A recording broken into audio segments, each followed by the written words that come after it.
distance, gone off. That's the problem. So like me, you know, I'd have to go running. sometimes She said, I saw you they walking. stuff and take She said, I part. looked and you were gone. Everybody doing good? Really? No. Ted just worked. He's like, They knocking right along. They get the garden van? always like Yeah. late in the afternoon Yeah, what's up with tonight, it? so. They ain't got, they just put it in them boxes, you know. Yeah. Me up, or my wife wants some in boxes after she went down there and saw them. Oh, she saw them? What were they made out of? Oh, wood, we got some metal, you know, we all found. Oh, these are some metal? That's what I'm thinking about, cause I tore it. Well, that's what it took about. Oh, wooden ones, they done rotted and done, Well, it took, COVID took about. all that was in them things. So I tore them out last Saturday. And I don't really know. Then he said something about it, and I said, well, we need to figure out something we can get that last. And they took me off of it. I think they Please, right back where I was at. long, 2 foot tall. Oh, wow. Taylor had some, you know, took them cow panels, made an arch between them. Yeah, Hers wood, but she did the same thing. yeah. So what was the resolution? No, didn't want to use no treated wood, you know, cause it's got that. So, I mean, so they wanted that, I mean, he stayed and everything, but they wanted to stay there. what kind of wood was it? Were they oak? Hardwood? Huh? You know, If they was salt water, saying- all that stuff. How they all do something historically, they did maybe. Yeah. I got a bunch of them, I got some of this wood that comes from Mexico, I don't know what kind of hardwood it is. It ain't treated or nothing, but they bring them buckets in on, and it's 4 by 6, but they're about 6.5 foot long. I got all them I want. And I got some house, I think about building a retaining wall, but I'm gonna have to spray, I'm gonna get some of that stuff like you do fence posts with, Yeah. and spray them. Where I once had the pool. Yeah.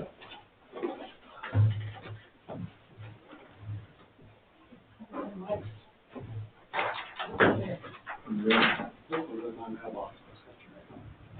It was in your mailbox, in my name. Okay. Oh.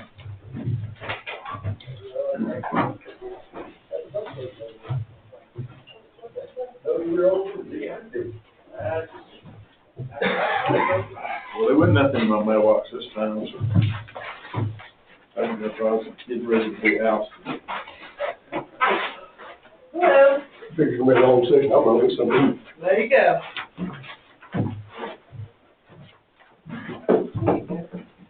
I can get with the armed guard. I know that you're gonna tell me you brought me some beach ice cream I keep hearing about. I'm not gonna tell you that. How are you? Mr. Perry. Hey, look, How you doing? yeah, appreciate it.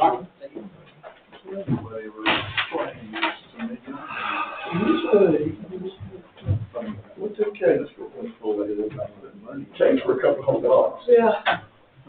They had one with almost 3. Yeah, Rick Stevens was, up by pretty good. Yeah, it was too. I don't remember.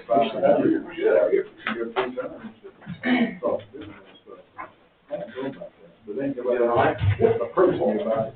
It's got some idiots, you know what I mean? Yeah, you have to seek it out. You have to seek it out. Did you look at those case closed? They're masterpieces. Yes, they Yeah. were. They didn't even look real. No, they don't. It's like a picture, something you see in a picture, Southern Living Magazine. You know, I would have thought with me walking around there with my finger running it through the frosting and licking it off and then going to the next one and doing the same thing, people would have been hesitant to adopt it. They just had to bend down and lick it. Are you talking about the bald-headed guy that comes to set up? Jim Williams. That's him. Yeah. Is that his cakes? Yeah, they don't even look real. Where was this at? He just likes the butt out instead. Oh, Yeah, but he's got to have one steady hand. I mean, those things are perfect. Like, what did he have, did he design the different things? Yeah, he labeled them something. No, but they was just, they weren't like decorated for something, like he had a raspberry cake. Yeah.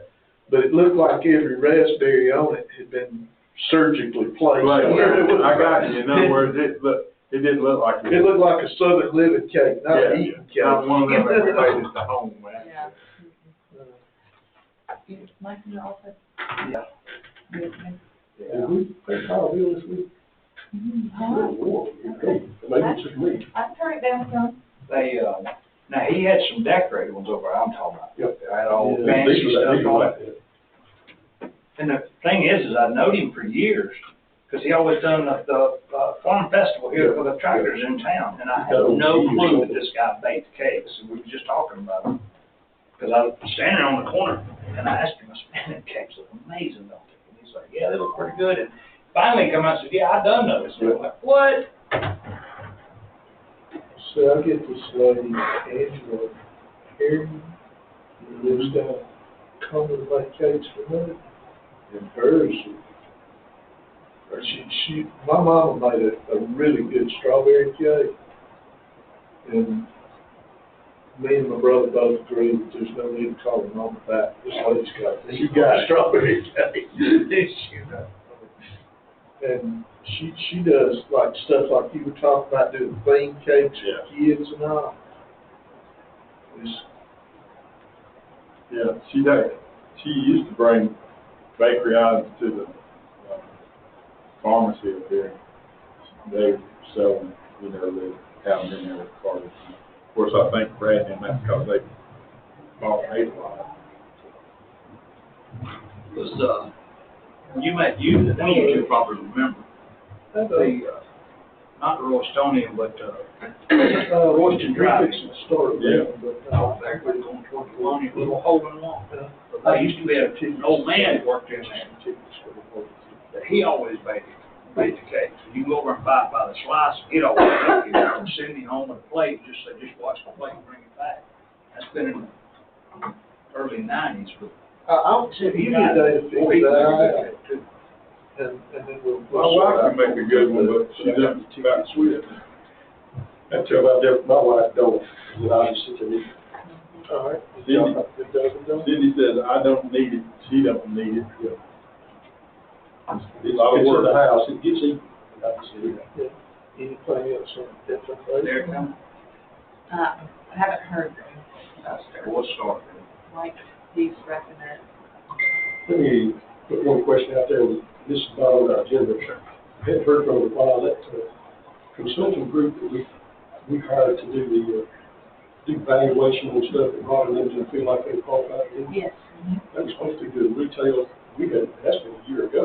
Counter business services. Yeah. Yeah, so what's the deal with them? They've, Yeah, that's not gonna work. it wasn't that long ago, a couple months ago. Yeah. They come to Robin and you, or they gave a report update when you did that report. So they were Johnny and Spot with that cell tower thing. They have been with the businesses too, so I talked That's to Robin about 2 weeks ago, and there's a folder down there, I wanna say there's 88 businesses in the folder that they recognize. There's 2 of them that probably end up going to court, I think B&GC, won't invite them on the property, even though they're in violation of state law. That's it. But, out of the 88, they've already found something like, God, it was close to $35,000 or $40,000 misled. That's our end. It would have been hundreds and hundreds of thousands of dollars. We're going to get 4%. There's a pretty good number. They've already paid for their services for the whole program, and I think they're only 1/4 of the way through, even though they've all been done. They have the time frame that they get to respond in. And then if they don't respond, then those will go forward. But I had a couple of questions about what we're gonna go with. They went to Midway and talked to me about it, and, it's the trophy shop, and they, shirt off your back. Oh, yeah. I got called got mentioned to from both of them, and I hadn't heard anything. And I asked both of them if they had any response back from them. When I last talked to them, they had not. So I don't know if that means that. I know my personal bill, I received the bill on the CarQuest store. I missed it by $230. That's what I had to write them a check for. It's $230. It's a total bill. over a period of 3 years. Like 1 year I was $60 off, 1 year I was $80 off, and next year I was $110 off. But what we figured it was from the time you state it, because in the retail industry, they're gonna go off cost of goods, but your cost of goods changes, for me anyway, because we're corporate. Stroke of midnight, they could literally change the inventory in my store by clicking one key on the computer, that everything that costs $1.99 now costs $2.50, even though my inventory didn't change, but the cost of replacement did. I do know that, I mean this to be negative to anybody, but one particular store in Danielsville missed about several $100,000 for 3 years. I text Derek to see if he's that. Public talk here? I will go ahead and start, because we don't, none of us seems to be here all right.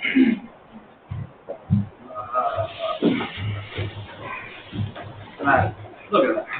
There he is, okay. He was trying to find a parking place. I think David was there. 4 o'clock. Dang roundabouts. That's traffic coming from Athens between that. If they left hand turn, they said they wait for Oh, that. yeah. Yeah, well, I came in early to talk about animal control, but, yeah, the school traffic is what got me. Had to go through 2 or 3 of them. All right.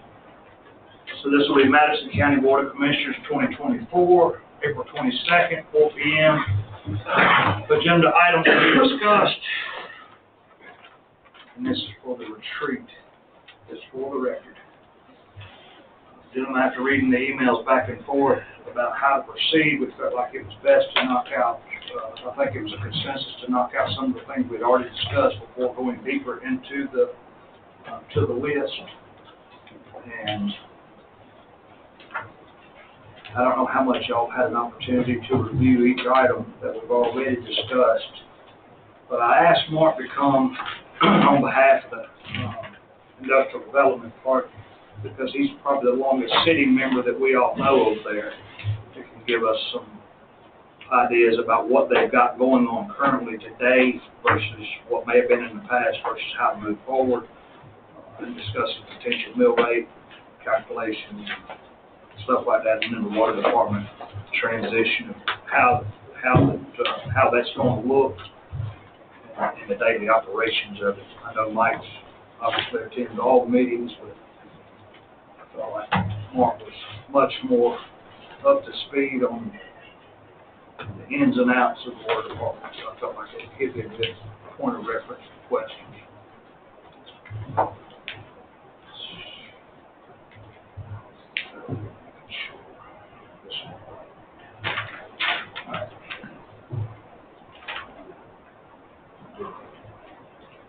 So one of the things I guess we'll start with is we understand the county funding. I think there's some balance of county reserve, SPLOST, T-SPLOST, and fund balance. If you all still need those numbers, we can email those numbers out to you all. We'll get to Susan to get y'all. We finished our audit last week. It wrapped up last Thursday. According to McCoy, our auditor, David McCoy, said it was a very well laid out process. They were bragging on Susan having everything ready for them to go through. I think they were only here 4 days. I do believe the IDBA audit also is complete, Mark. There's still some stuff they got to go back to the office and do, but all the internal stuff's done. So both divisions of our audit was done. What's hidden behind there is how hard Susan had to fight to get it that way. Yeah. A lot of chops to Susan. Well, there's still, I know one of the recommendations is going to come back about EMS. Yeah. Because there's an issue with EMS and the collections, and it's not our internal process, it's going to be our third-party process. How are they doing that now? Is it, they just still using a third party? Pretty much, and it's a nightmare. Yeah, it always has. Yeah, you'll receive a bill from something that you were transporting on 3 years ago, and you have to take your checkbook up and say, no, right there's why I paid it in full. Because that statement's still coming to people today saying that if you don't pay this, that we're gonna turn you over to collections, and we don't know nothing about it. So we're still handling those issues. there's certain HIPAA requires us to have a business associate agreement, certain things, and whoever that third-party collection agent is. I don't know who it is now, or if that's been gone through, but just one thing to add to what's talked about there. Okay. So do we need to review the requirements of what is required for that third party? Mm-hmm. We need to have, yeah, we need to have there, we need to change. Yeah. We need to have, whoever it is, whether it's a change or not, we just need to make sure we have a written contract that includes the HIPAA requirements. I'm not aware of the contract, because that contract was in place prior to us, so I'll just have to get a copy of it. Yeah. Have to sit down with Bobby. Yeah. And there may well be one, but just want to make sure. The budget process, discuss departmental budget presentations formats. I think we've got that laid out as to how we're going to talk to each and every one. Very similar to last year, we'll let them all pick. Different groups come in at different times, so we don't pull up a meeting full of department heads. I've talked to most of them. Nobody's really projecting any major changes for their departments. I think we made so many last year. I think we're going to be pretty good in those, so not expecting much to change other than just an update. I have a request that would help me, and Sure. if it doesn't suit everybody else, that's okay. For the rec department, and if there's other similar operating departments that have segments of what they do that should be self-supporting, so like a baseball program or a basketball program where all that is fee-based, I would like that to be separated out. I want us to look at the rec department operating budget. That I would like to see what it costs per person for somebody to enroll in baseball or somebody to enroll in basketball or whatever the sport is. But with all that being fee-based and covering itself with fees, I don't really need to worry about them arguing over what jersey we're going to use and how many hats every kid gets. I mean, I don't need to know that. As long as I'm comfortable with what the fee is. If the fees get out of line, you probably do that. I would like for them and whoever has fee-based services like that, to pull those fees out, and us really to operate structure without the confusion. That makes sense. It makes perfect sense. I think we've actually been sitting down talking to Shelley the other day. I think we've already preempted her to make sure these things are coming, because I'm like you, I need to see the numbers to make sure that we're not just drowning. I think my exact words was, are we implementing different activities that's somewhat 50% supportive of itself, Well, yeah, I just wonder, I mean, I know we got fees for things, but does any of them cover all of them? Yeah. So I don't. The way it's presented, we really end up. And we miss a big opportunity, and this is just because we're having this discussion, we miss a big opportunity to be somewhat more self-sufficient by not having the adequate seasonal staff to open our concession stands. Yeah.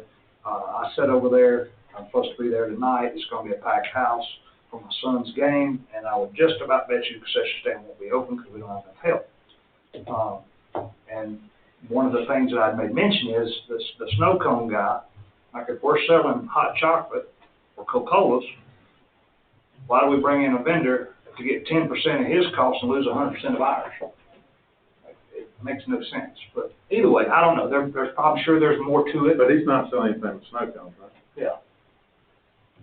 Which, but they sell a lot of snow cones. They do. But the problem is, well, and we don't turn this into a discussion just about the restaurant. No. But the problem is when you go up there, because they got limited staff, they, and you go up there and ask, have you got so-and-so and so, and they don't, because they're out of it. And I don't know all the background about the problems of keeping all that stuff, which they tell me they have problems, keeping it cold and all that, which I can understand. But yeah, we just need a better understanding of all that and if maybe they should break out what they're doing as far as concessions and how much are they spending on labor and stuff for that concession? What are we actually getting off concessions? I mean, it ought to be separated and maintained and say, does it make sense, or does it mean be better if we got 10% off somebody bringing a food truck? Food truck, yeah. You know, would it be just as profitable and does not have to mess with it and let the other folks do something else? All good points, and I'll tell you, and Derek probably can too, because he grew up over at the rec department also, was, the rec department might be the hardest department this county has on a day-to-day basis. It's the most complaint driven, and because of the activities and so many people signs up for it, to do the rec department right takes a lot of time, and a lot of people. 20-some years ago, there was a call meeting talking about the rec department. I was leaving the house, and my wife asked me, how late you gonna be? I said, well, if this meeting was about a 20-year, $200 million infrastructure plan, it'd take 5 minutes and nobody show up. But it's about the rec department, so probably all right. You may do it. Everybody's got an opinion and a complaint. We've always said that it's not just one child that plays, there's 8 people comes with that one child. You got grandma, stepdad, stepdad. And I'm one of them that goes up there, and unfortunately, I guess, or fortunately, I asked for the job, but when I go up there, I spend about half the time listening to people tell me, I'm not complaining, but, so, yeah, but we do have a good thing, it's just that, yeah, the management, we just need to probably do some things that could help that. Yeah. All right, but we'll look at your breakdown. Yeah, that's a good idea. Very good. All right, future and ongoing county projects, review the 5 approved projects approved July 31st, 2023. The historic courthouse, nothing's really changed since our presentation the other day, I don't think, unless Christina knows of something. When will they have that report? They said it would be like a 12-month turnaround. Mm-hmm. But no, there's no, you're talking about the presentation, you mean when we last discussed it at the retreat? Yeah. Yeah, no, there's no new information since the last retreat. No. I've scheduled some meetings with them to come, they've been doing CAD scans and stuff like that, but nothing to present to the board. Will you just have them ask the guests to just give us a little monthly email status? I mean, it could just be 2 or 3 sentences, just completed scans, or just so we. Either that or schedule with some milestones on it, so that we've got some barometer that we can tell where they're at with the project. Because there may be ads as we see it. And honestly, after a couple of months, and I think that it would be prudent for us to do it for the rec department also, and other departments that we treated almost as if we were a grand jury, and maybe schedule some visits for some of our departments that struggle a little bit, just so that we've got a better understanding of operations and things that go on there. Not to meddle in their day-to-day operations, but just so we understand what they are. I mean, it's one thing, for me personally, it's one thing for Michael or one of the bombs to come in here and tell me we're 12 deputies short, we're 8 jailers short, but until you walk in that jail and you see the conditions in the jail because of, it's hard for me to grasp things like that. Is there anything that we can be doing on the courthouse while we're waiting on this report, the activity that we can really proceed with, or pretty much everything depends what that report's going to tell us and direct us? I would continue to, my personal opinion is I would continue to monitor whatnot, make sure like dehumidifiers and, sump pumps and, that we're not creating, we're not allowing additional conditions to deteriorate, on those types of things. After they get through with, I would say, several pokes and prods out there, I think right now it might be a little bit premature, but, maybe 6 months down the road, after they, poke holes and look at some stuff, they might give us some off the cuff. But if this is where you're going, you might want to go ahead and demo this or do something that we can start looking at. Do they bill monthly, or is it just all payable when they're done? I don't remember. I don't remember how theirs is Okay. set up either. Yeah, if it's set up with a monthly, with like a you know, schedule of values or something similar to that, and, you know, you get updates from that, but Yeah. I just don't remember if it is or not. I don't remember that wording in the contract. Yeah. Yeah, it may not be. We've had several lately, and they've run together. All right, anything else on the historic courthouse before moving on? All right, fire training facility. Mark, you got any updates on that, but before we at? Yes, looks, well, of course, the road department done a wonderful job getting the pad ready. Got, you know, the driveway gravel. Looks like the training structure may be a couple months early. It looked like it was gonna be mid-fall now, it might be mid-summer, when it gets here. We've gotta get the foundation in. We got the foundation drawings last week, and, I think we're, making good progress on getting that done, maybe donated the foundation, so,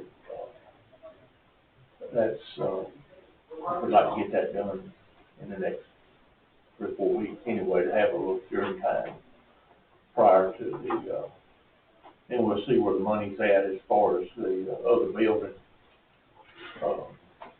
We've got some plans, got some quotes, but we're gonna see what it takes to get what we've already committed to in the usable.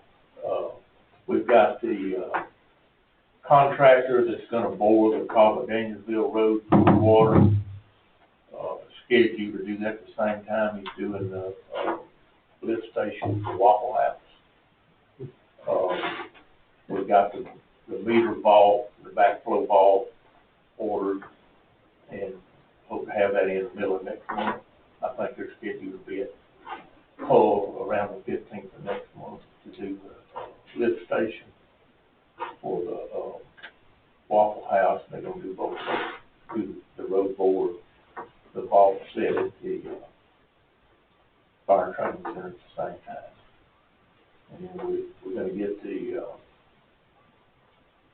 water line down into the project there a little ways for the first hydrant and the fire department connection, so we can do simulations or boost water pressure and stuff on that. And we may wait a little bit about getting the rest of the main down the hill till we see how the driveway and all will work out. We're gonna get that part done. The big part is getting the tap done and getting under the road with it. But that's coming along through here. When you say, are you gonna put a double detector check on that line? What? Oh, we will. And I'm just asking for money. It won't be a detector check, it'll be a double check. For On that domestic line, or because it'll be private? metered.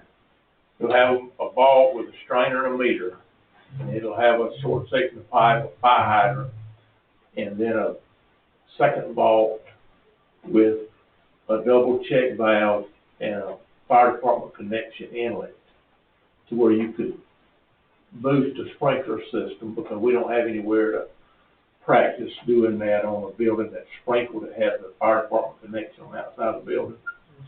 And then there'll be a line that extends on down to the pad and have another fire hydrant. Normally, you would be just using the fire hydrant on the pad, but for training purposes, it separated that vault, which was a little more expense, but that's the only way we could do it, and have a hydrant after the meter and before the fire department connection, so we could keep up with the water we use and be able to pump in, like pumping into a sprinkler system. Do we know for sure that the footprint of the building is unsecured footing? Yes, that's been done, and we had to have that before we could get the foundation drawing from the fire training structures company. Had to have, what's the name of that company, Kristen? Geo Hydro, or are you talking about the old? The Geo Hydro, I'm not sure that's the name, but, Well, they were the ones. anyway, they're the ones that did the test. Yeah, they're the ones that done the test, but it was Right. the structural guys that Wanted- required that. That's right. They wanted the compaction. Turns out there was a rock over there that was massive underneath that thing. And that's what took a lot longer on the grading side. That but the boys done a slowed the good job. grade down a little bit. It's quite a, when you get something that's 300 foot long, it's about 6 or 8 feet fill in the back. But they did a good job of moving the dirt, packing it in. We didn't have any issues with the compaction test. Mark, you think it'd ever be, and it just in conversation, going back to the detector check, if you guys ever wanted to go into the training structure and put like an R13 residential system in part of it or something like that, that's not gonna use. The difference between a detector check and a double detector, I mean, is change. And it would pick up your low flow conditions a lot better there. The check valve the double check should prevent any backflow. Yeah, I understand that. You know, we have an ultrasonic water meter that's supposed to detect, you know, minimum flow up to maximum flow on it, so that it's accurate all the way through. You know, a lot of the old meters, compound meters at schools and stuff, all the water went through the drinking fountain was free because there wasn't enough flow there to make the meter read. But Y'all know that nobody but you two and maybe Derek have any clue what you're talking about, right? That's right, I just enjoyed the conversation. I know exactly what they're talking about. Yeah. We're talking about water flow, yeah. I did get that. That's where I stopped. All right. Anything else on the fire training facility that we need to know about or that we can facilitate or help with? Well, I want to ask one question, because I think we brought it up before. I know this is, the stage is to get it done first, the fire training, but have y'all talked, the fire association or whatever, any about ongoing using it over there, about, you know, funding for what you're gonna need to do, the actual training and stuff, how y'all gonna do that? Yeah. we are working on SOPs for use of the building, and we're working on getting people, or we're asking for people from each department to participate in some structural firefighter training, instructor type deals, where we've got about 2 people really that are live fire instructors right now, but we're trying to increase the numbers there. It's a little bit involved, but we're working on getting that done. But it takes a lead instructor that has to be certified to the maximum, and then the other people have to have some level of certification. But it takes about 6 or 7 people when you light a fire to have an outside safety person, a first floor, second floor, person going in and out with a team and all that. You know, it takes a lot. There'd be a lot of times that people will use the facility to crawl through and do mazes and stuff, but you don't ever light a match, and it won't take that number of people. But when you set it on fire, you got to have everything just right, and you got to have all your I's dotted, your T's crossed. And we're working on getting adequate number of people to do that. Because we haven't had a facility in the county, so we haven't had much need for that. And so it's just, but we're trying to get the paces up, you know, about when you can use it, and we want it to be used as much as it can be, but we got to have the right people there that we don't get anybody hurt. Yeah. So you are putting the SOPs and the structure together, and everybody's gonna know these are the rules that you gotta follow to use the building, and then I guess you'll have only certain people have access to all the That's right. keys that, you know, to get to the place. We want it to be as open as it can be, but you can't be over there unsupervised. Right. Somebody's gotta be responsible. They just can't decide they're gonna go over there one evening and. Jump off the building and set it on fire. That's the two big things. You can't get on the rope and you can't light a match. Hey, You can crawl around, but you still gotta do that in a controlled, you don't wanna be learning the wrong thing. and, I You guess, don't want somebody call in on Saturday night and say, well, here at the Dansville Fire Training Center on Solid Cold Country night, drinking cold air and watching them. Grand Don't Old look the kids out. So this is getting to something Christina and I were interested in. Since it's county property, we probably need something drawn up between the county and whomever is going to be responsible for fire department access to that. so, I mean, I guess that we got the contract, can we do that through the contract with each fire department, do that? Yeah, we could do it. Or, and the fire association or something, ever how?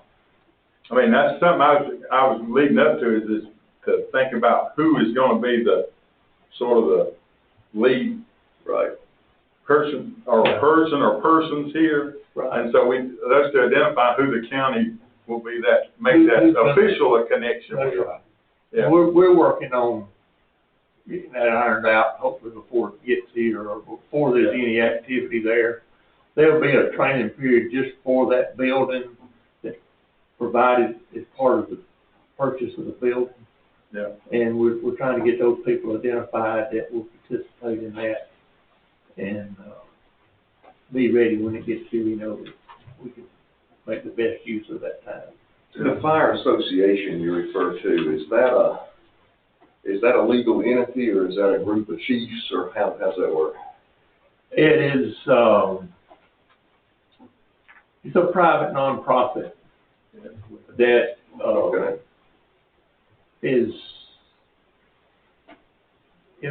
It represents all the fire departments are members of the association. Okay.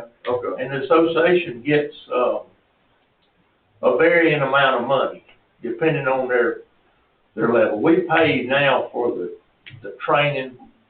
If we have a class, have to pay an instructor to come in or something. We pay for that. We maintain the air compressor cascade system that's down at the old civil defense building. Okay. And, Is the association part of that funding contract? Okay.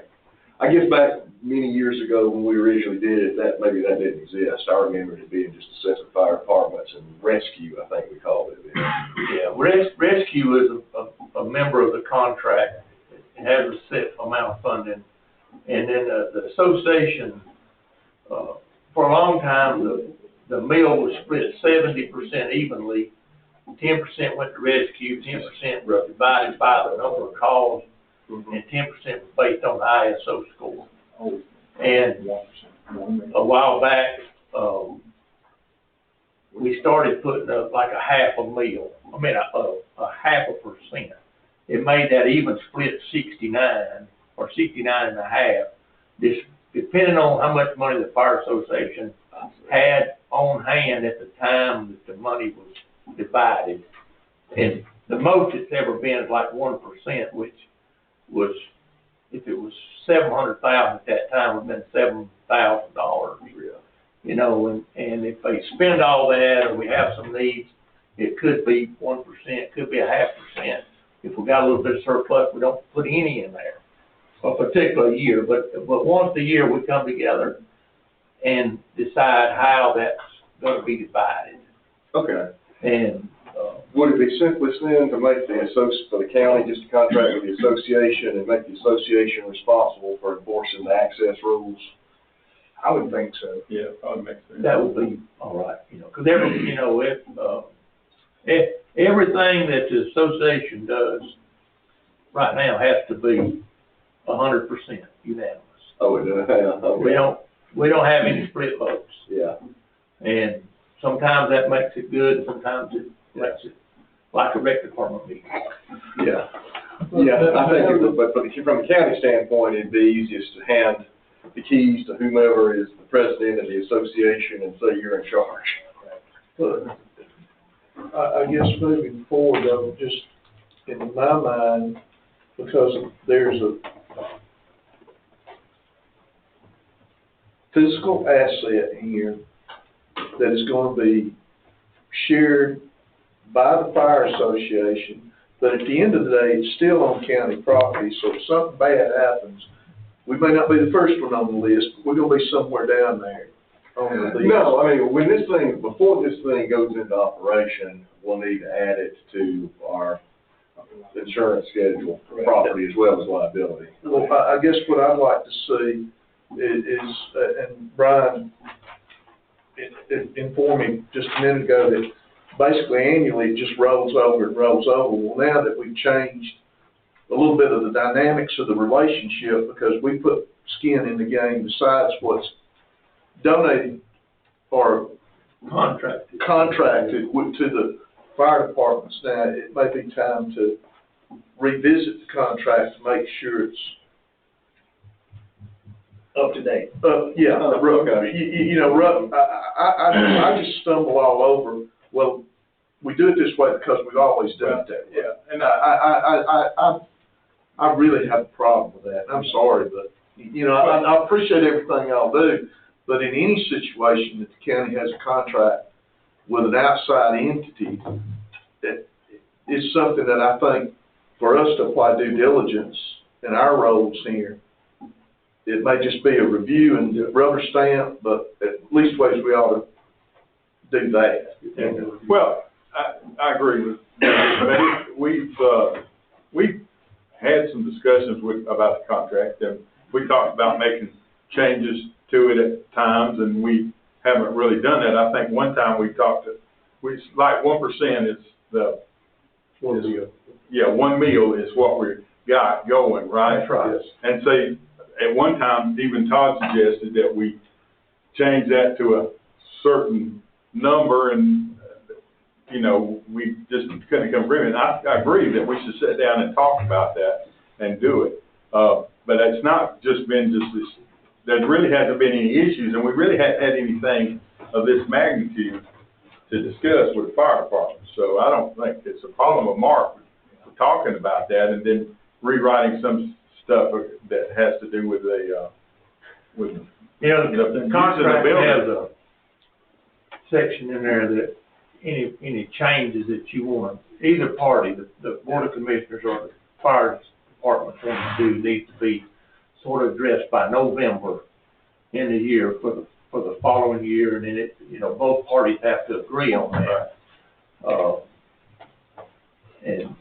But, you know, the one thing I think will have to change with the association is up until this point, we've really not had any place to have much liability. But we don't have any vehicles or anything like that. We don't respond to calls. We're just sort of a unifying group. If we're gonna be responsible for that building, then we're gonna have to probably have some type of liability insurance. You know, all the fire departments are required to have $1 million worth of general liability insurance. They have to have a bond that's equal to the amount of money they get and stuff like that. And but the association's not really had any need to have an insurance. They might have had a need because it's like you say, when they start suing, they just do the shotgun approach. But that might be something we have to look at in taking on that responsibility if it's going through the association, that we have, you know, some type of liability, which is just money. You know, but somebody got to pay the premium. Yeah. Well, another dynamic to that is, as I recall in some of the conversation when we were approached about this, that essentially some of the operating costs could be offset because it could be made available to other agencies that are outside of our camp. You just have to weigh that on the, you know, the amount of deterioration they generate as to whether that's a worthwhile venture or not. I think it would be a good place for EMS and the sheriff's department. I've been to a few of them that had quite a bit of paintball stuff in the inside of them where they had, you know, the sheriff's department had been doing training and different things like that. But, you just have to take those as they come, you know, as those opportunities come up and see if you think it's a worthwhile venture or not to let outside people, it's like anything you rent, you know, it's may cost you more than it generates. But, one of the things we definitely need y'all to advise us on, I guess, the best way, and it may take a couple of years before we really know what it's gonna actually cost to operate that facility every year. that's right. Okay. We would hope that maybe, the dollars that we currently allocate to contract with fire departments, assume some of that goes to training now, and if that is diverted over to the operation this, anyway, we just need to know if this changes the financial needs. So, You know, we've discussed that as far as, like I said, the association is funded at a 0.5% or 1%. It may take 5% to operate the training center.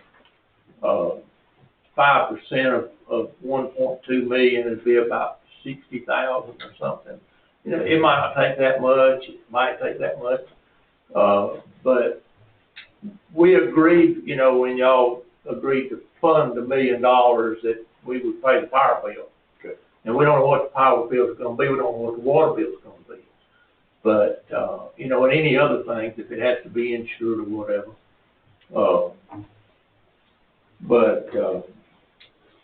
as long as that discussion's ongoing, we don't get surprised. If we see that we'll know in a year what we got to set aside when we do that division and put it in, and if it's more than we thought, we need to do something different, we can come back and talk about it, you know, and it's a living thing, it'll always eat. Do the the water systems charge the volunteer fire departments for water use? Well, they don't. I thought they didn't, the water system just wanted the usage amount turned in, so they didn't think they had losses. The location of this facility is on the Danielsville water system. Okay, And it's a countywide facility. gotcha. And so I don't know if Danielsville is gonna donate that amount of water, but we have a connection with Danielsville on both sides of the city. One there at the river below the landfill, that we can swap water, you know, and make it into a water usage. The city of Danielsville buys water from Madison County continuously. Okay. And so we can tweak the billing on that. Could do an offset. Yeah, that's right. But, That's what we had originally talked about with the mayor, when we talked about, we just said, we'll give you water back to you or something like that, but we'd figure out if there's a minimal cost or something. He said, no worries. I don't think we're gonna have any issues there. They need us and we need them, and we'll make it happen. Yeah. And the only point that when I'm bringing this up is that I just know that, you know, these things need to be dealt with, and I'm pleased to know that y'all are dealing with it.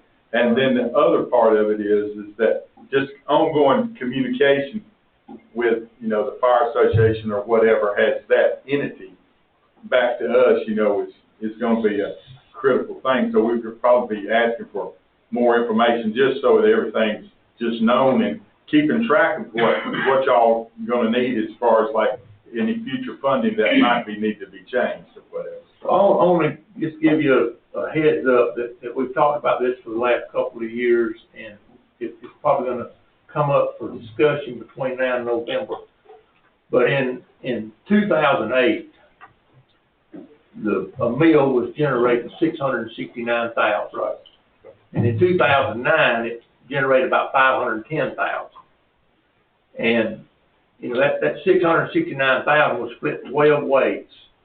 So that's 50 plus thousand, right around $50,000 per department. And it took from 2008 to about 2018 to get back to that $669,000. But in that year, the county amended the contract to say, the proceeds of 1 meal or $669,000, whichever is greater. And they held it at that level because every fire department is just about using every nickel they get to do the best they can what they're trying to do. But now it's at $1.2 million this last year. And that line is gonna need to be changed from that $669,000 to the proceeds of 1 meal or the proceeds from the previous year. Because it has gone up a little bit every year. And so have the expenses. And if we had a downturn in the economy today, and we went back to 669,000, they would be some bankruptcies in the fire service if you cut their funding from 1.2 million to 600,000. They wouldn't be able to, there'd be some trucks leave town.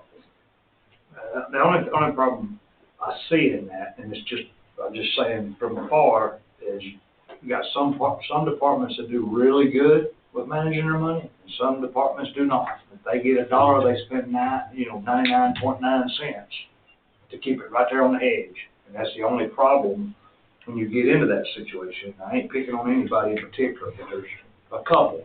I understand that, but I agree that the cap needs to be moved, but Mike, what I'd really like to do is while we got this forward, I think 2024 or 2025, January or something, needs an updated contract. I would agree. I think we need to get some of those I's redotted and recrossed just so we're current. And it'll be a good time. I don't know how much is not, other than the things like you're talking about here, is not current. I mean, I got more faith in that contract than probably any other here, just because I've been involved in it as long as I've been here, and Mark's been involved in it. And a lot of it may be just cut and paste because it is so good. But, you know, kind of what you're getting at, though, is some of these issues are, you know, you're getting towards that away from each department having to fund itself models, to having volunteers who do the work, but the county provides the facilities and equipment. And, you know, that's a very different model that you probably move to over time. Whether now is the time to start moving towards it, I don't know. Yeah. Well, you're gonna move to it real quick by the time you hire a couple full-time employees. In 3 to 5 years, you gotta buy a truck. Well, But we'll get there later. That's a well, long discussion. but when the fire department's on the truck and then you got into, this thing has to be, I'm gonna tell you, I've been there. I've been a fireman. I still know all these firemen. You're gonna have to, somebody's gonna have to know what they're doing and gonna have to be able to go in there and work with these folks to make that happen. All right? Or you're gonna lose all your volunteers, and then you're gonna be putting the fire out with, you know, most of the folks don't know how to drive the damn fire truck to begin with. So they're gonna have trouble doing anything. You ain't wrong. it's always a difficult transition. I've never seen it. Yeah, I ain't ever, and I've heard horror stories, and I've been to a lot of meetings about that too. So, As far as the contract goes, the only reason I'd ask to make sure that it's up to speed is just so that we just take an opportunity to throw in the new requirements for the other building, however we see fit, or however the fire department sees fit, just so we're, you know, basically. Well, and Mark and Dennis both raised good points there. We may actually want to not make the association be the points organization and just add it to the existing contracts with all of the entities. Correct.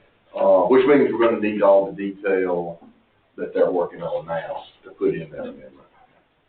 That's what I was referencing, just so we got it up to date. You know, we're gonna have the general liability on it, but then there's gonna be comp point just because it's our building, even though each one carries their own, we'll still end up having it because it's a county-owned building, but no worries, we'll clear it all up in the contract. It'll be positive for both parties, I can assure you. All right, any other fire training facility questions? They're saying June now, right? You said August, it's June?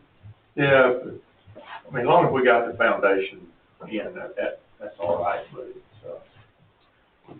they can't move it. They gave us a timeline, and we hit a rock, and had some rain and stuff. As long as they don't try to penalize us if we put them off a week or two, because they can't move the deadline up after they agree on it.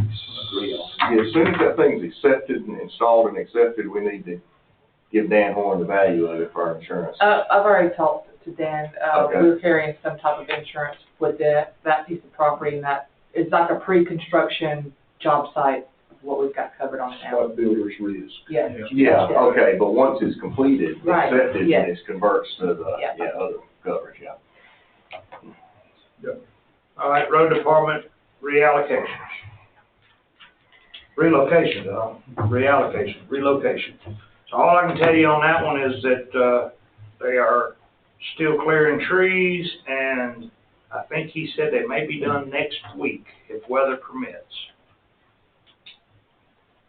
In the meantime, while we're waiting on the site evaluation, I think Derek and Denny both met with the road department. They actually talked about what the design facility would look like, would be suitable. I would like us to go ahead and have at least a cost idea based on what y'all in the road department discussed. Just maybe some specs of what that building is gonna look like. So we need to have some kind of idea in mind. So we'll talk to the transportation guy, and then we'll talk to Alan, or get Alan involved, and we'll get some kind of spec out.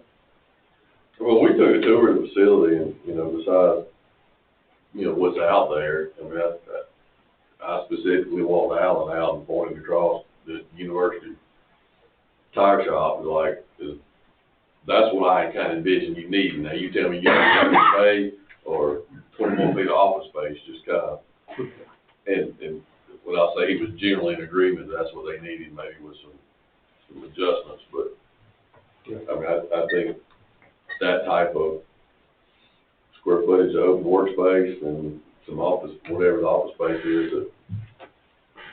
This would be, in my mind, this would be a good project to approach, to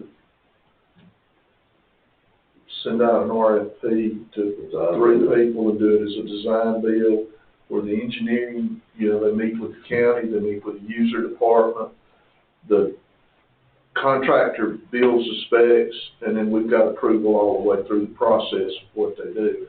And I mean, that would also expedite being able to get this thing moving to a point that, and here again, we can include in the building that, if we wanted to build out the office space or whatever, that could be part of the program, but that way we could be moving forward with that right now.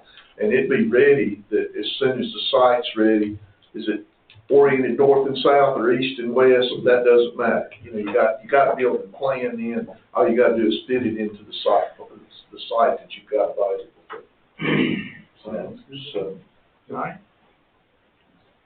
So do we want to proceed with it that way as a design build and start assembling a request for proposal? Or request for what we pick? We gotta get we'll need to get some footages. Footages on the buildings. You can do an RFQ right now to go ahead and line up the people you want to talk to soon, because there are dozens and dozens of people in the area that do metal buildings, and some you get with tinfoil sides, and some you get with something a little more substantial. I suggest doing it as a CM at risk for a guaranteed maximum price rather than, but we may need to, I started saying one hire John Phillips to help us with it, except I wanted to use the AIA and not the Engineering Association contracts. I'll talk to John about that. And I'm fine, I mean, either way, fine with me. I think the start, as they're finalizing, clearing the trees. I see no reason for us not to proceed with this part of it. We get the geotechnical firm, kind of where our footprint, or limits of footprint may be, and then, I think Alan and Derek, to me, should be able to sit down even if it's just going over the university and just doing a hand sketch of kind of what we want in general. I'll call it must-have, nice-to-have, and highly wanted, you know, just, I need a building, number one, I need this, or, you know, go play the toilet would be at the bottom. But get that kind of understanding of what they want that you can turn over to somebody like a John Phillips. Okay. And then say, this is what we want. Yeah. And, I mean, Right. it's just either you gotta give it to them or they gonna have to ask questions. You just can't say, I want to build it. Yeah, that's right.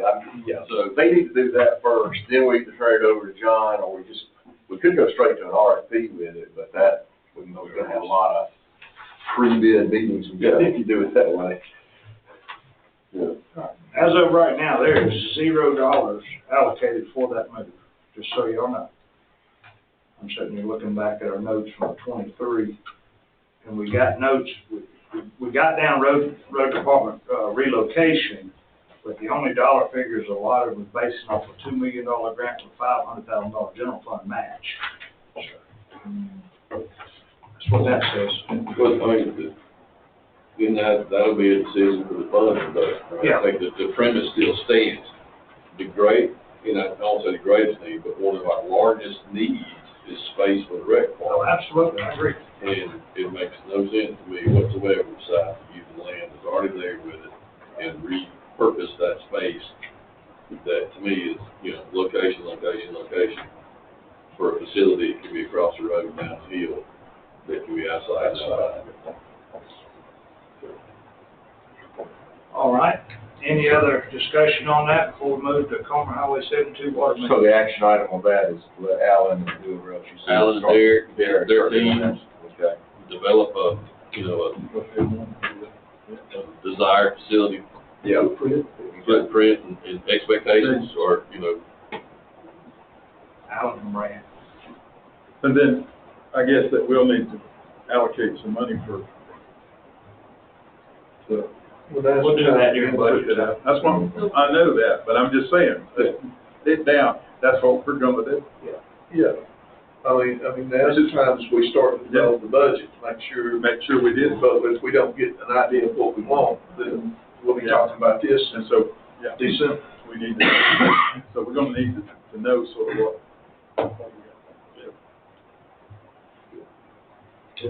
What do you think, Derek and Alan, tell me, I mean, it shouldn't take too long to do that shit. But I wouldn't think so, I just, you know, I mean, I wouldn't. There's already a drawing. The transportation department, Derek, do I have anything to do with this? The transportation department has already drawn the building.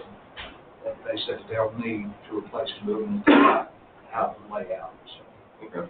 only thing, Derek really don't have, he's just running the road crews. The parking of the outbuildings, yes. They've got a Drop drawing that already. anywhere, so.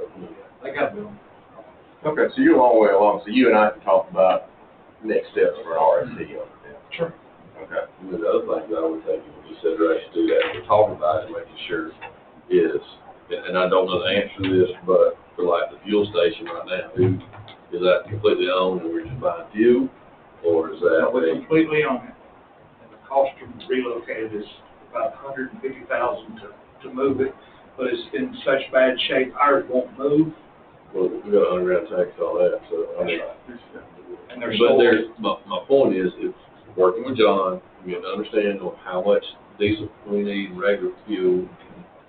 You frame out that footprint, and then there's companies out there that can do like lease to own, they'll bring the equipment, if you sign a 5-year contract or whatnot, instead of just paying for it all at once, because you buy it. They're making money off of fuel when they bring it. So, I mean, there's a couple options there, is what I'm getting at. And even the long-term option is leave it where it is, as long as we got the footprint for it, and whatever building we put, we pipe it appropriately, you know. And then later on, it can be added in when you take it out. I think that's what was done with these tanks, is, what you call it, that they buy it from now, out there off Jefferson Road. I think they sort of financed that fuel system back 30 or 40 years ago. And everybody knows now, putting those above ground time. It's got payments sent around. Everything has to be double contained. Well, they're double tank, and you don't really have to have a full containment system. We'll get you some prices, Gil. Most of them will take the 30-06 running all that. Is that something to work it into the budget? Can we have that within 60 days? So that it falls in with our budget cycle too. And I don't want to put too much of a burden on anybody at the table, because we don't do anything, but. It'll have to be in that budget cycle in order to move, if not, we'll be locked down for another year. So we'll get it. By the 1st of July. Last June. Yeah. And Mike, as far as the Comer 72 water main, we still don't know anything because we haven't heard back from. I haven't heard anything, and I guess you hadn't either, so still waiting on the USDA. Well, I call them again. Yeah, I'll call Tyler Tiller, something, I don't know, I'll call him tomorrow. Okay. Well, not tomorrow, Wednesday. Just so everybody's aware, tomorrow I'm meeting with Sims Bark Company out of Alabama. About a $20 million bagging manufacturing facility for colored mulch for Lowe's and Home Depot. It's not the same company that Frank dealt with, because that was just a composting company that did not do the bagging. This is the whole turnkey process. So we're going to be riding, looking at a few properties tomorrow here in Madison County. So yeah, so the Highway 72 water main. Will you call if you'll press the number? I never could get, if I went straight to the director, I couldn't get a call back, so I think there's an option for community projects or something like that. And I got a woman there that knew everything. Really? Yeah. That's probably where you want to call. All right. Construction of the new 911 center.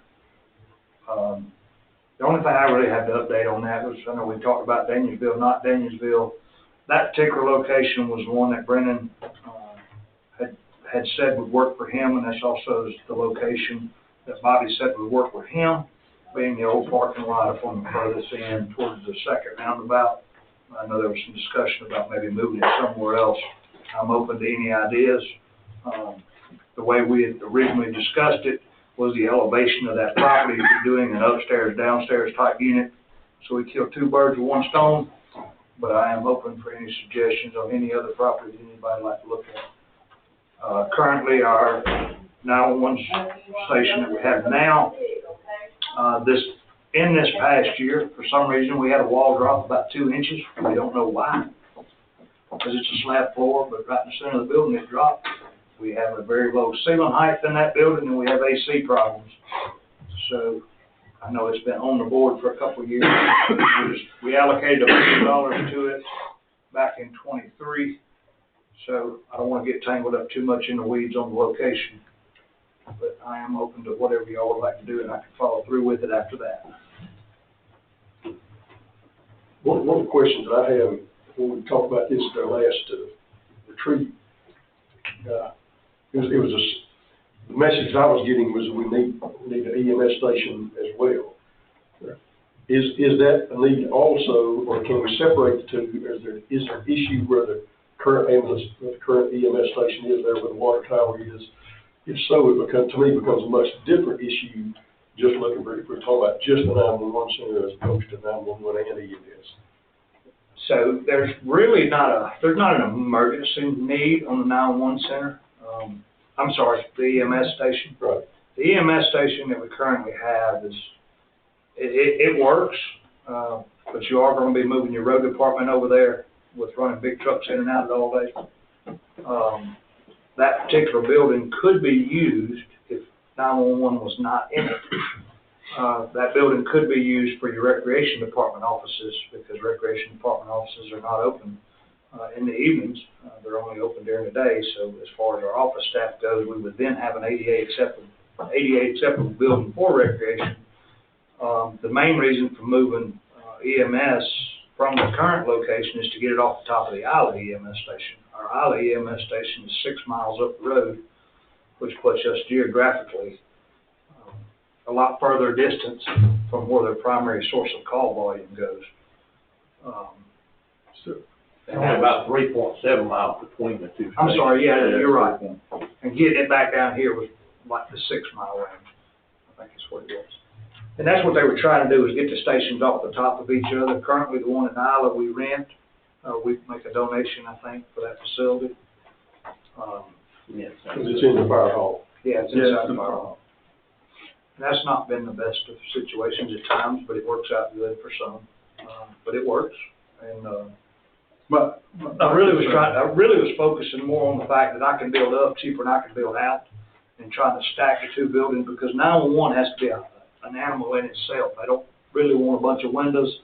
They want it to be a secured location. If it's in the basement, then therefore it's protected a lot of times from tornadoes or anything else.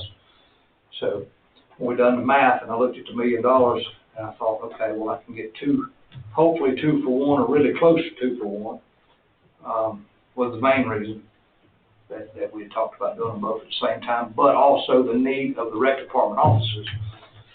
But that is building though, but you're talking about that it went down 2 inches. Are we gonna be putting an office in there and something? That's the old building. I'm talking about the old building. Oh, you're talking about the old building? Oh, okay, that's what I'm saying. Yeah. Not the one over there because there wasn't any landfill under it. No. Okay.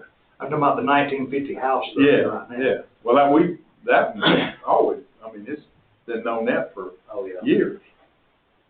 Well, unless it's on a temporary basis, and I know I'm one of 5, but I've got no desire to put the rec department offices away from the rec department. Yeah. Even Well, the only reason that we mentioned that, and I talked to Shelley about it, is because the rec department officers has nothing to do with rec departments. I take exception to that. I mean, the rec department offices need to be where they're right there with the people at the rec department can oversee what's happening there. We're not there during games. We don't hold games during the day. I'm just saying. I'm just telling you what the department head said. They don't matter what. It's change. I don't see that as an option, and That's fine, we can make the road department offices out of it, it don't matter. We're trying to give you an option. then let's do that, it's on the same side of the road. It can be.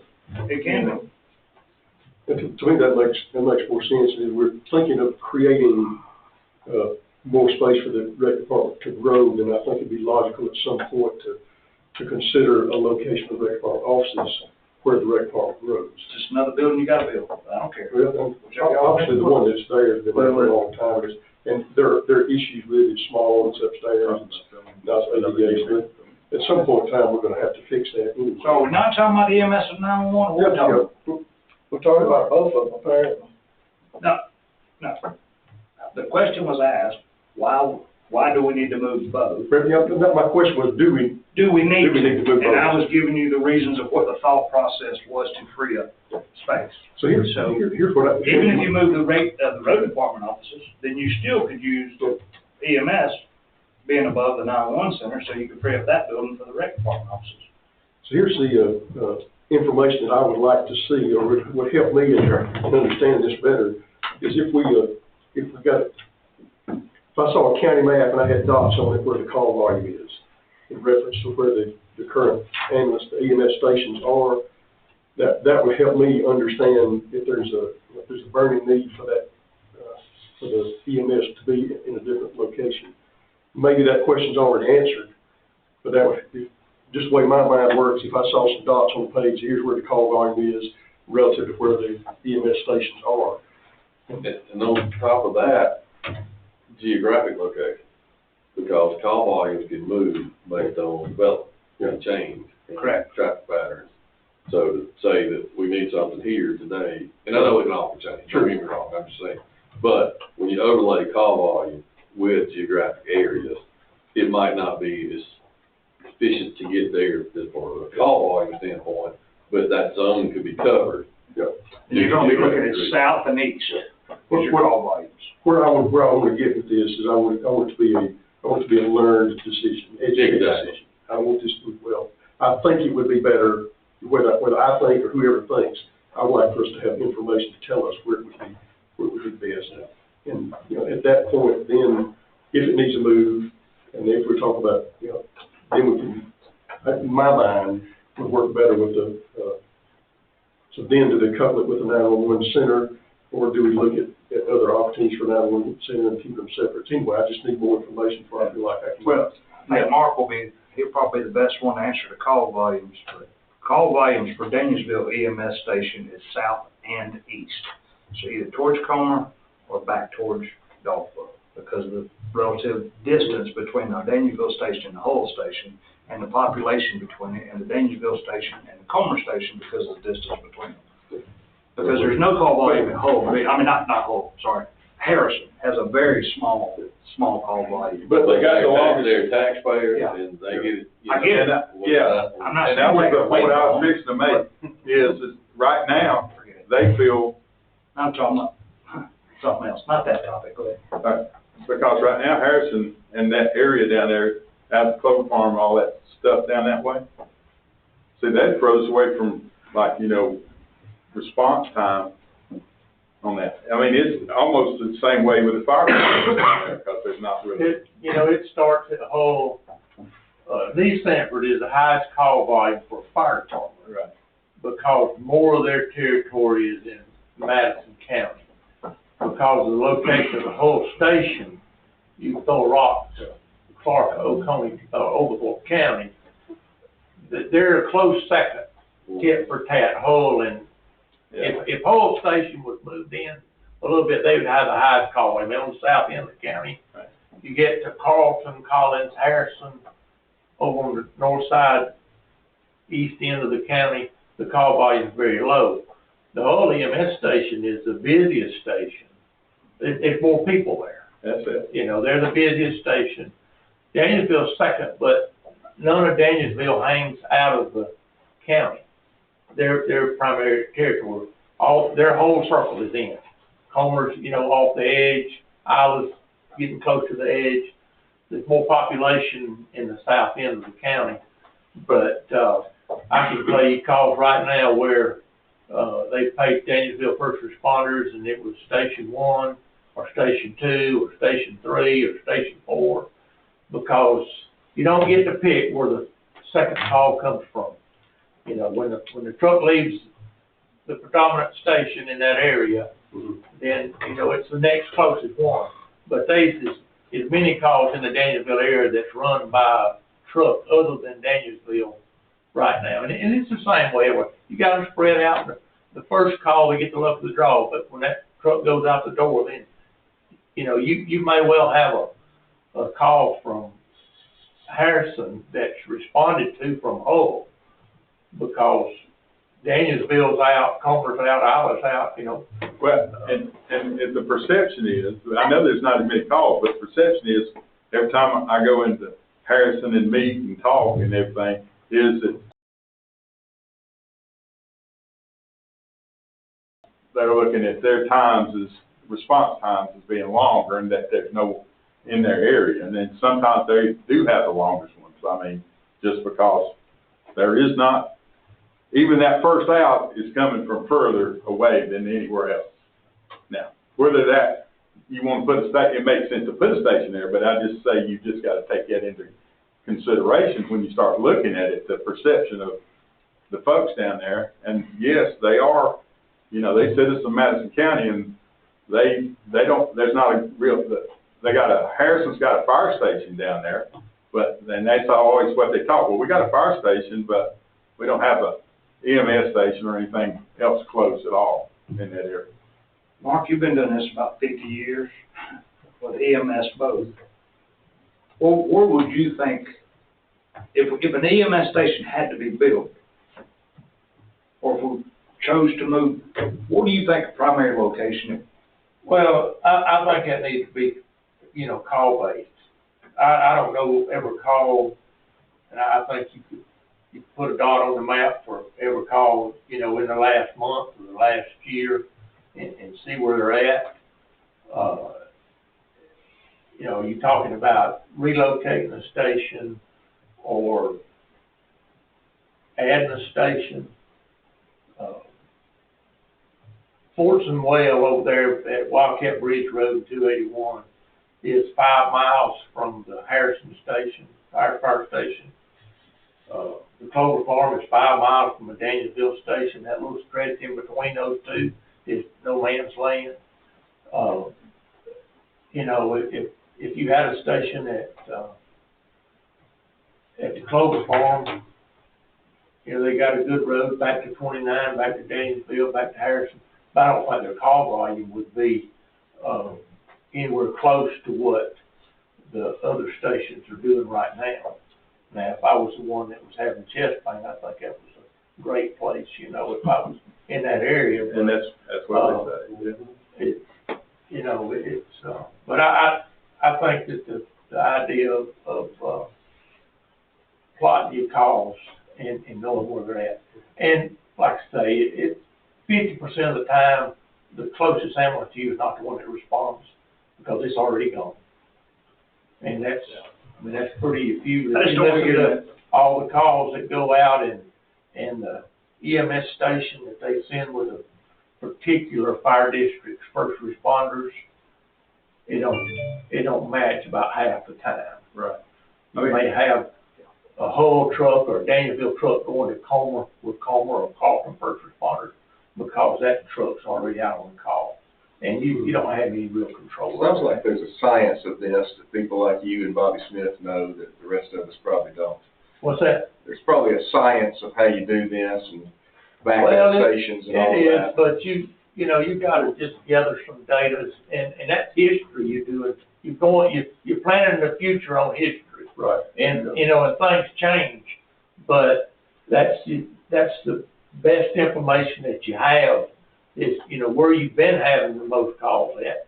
Hull is the most densely populated, like I said earlier.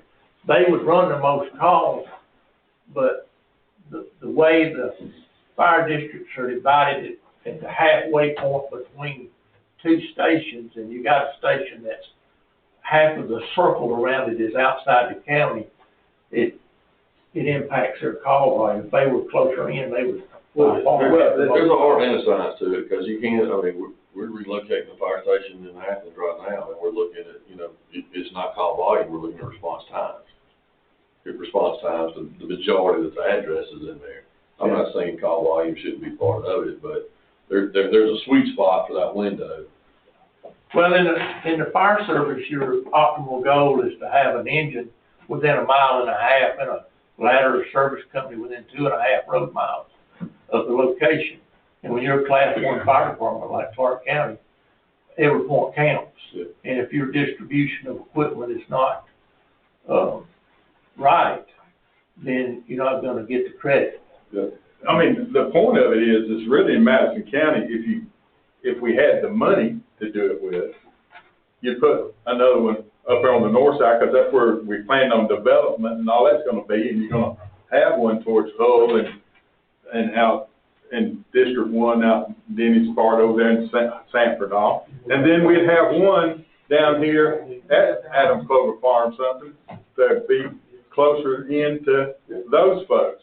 If we had the money to build 2 fire stations. Well, I mean, we're still the furthest away. We're still be the furthest away. Well, I mean, if we look at call volume, but If you were plotting, you know, to cover the circle. to cover the circle. But all the fire departments basically originated out of a community or a city. That's right. And That's where they got to so be that's there. just the way it is. They're not- If we had plenty of money, we'd have big more fire stations, right?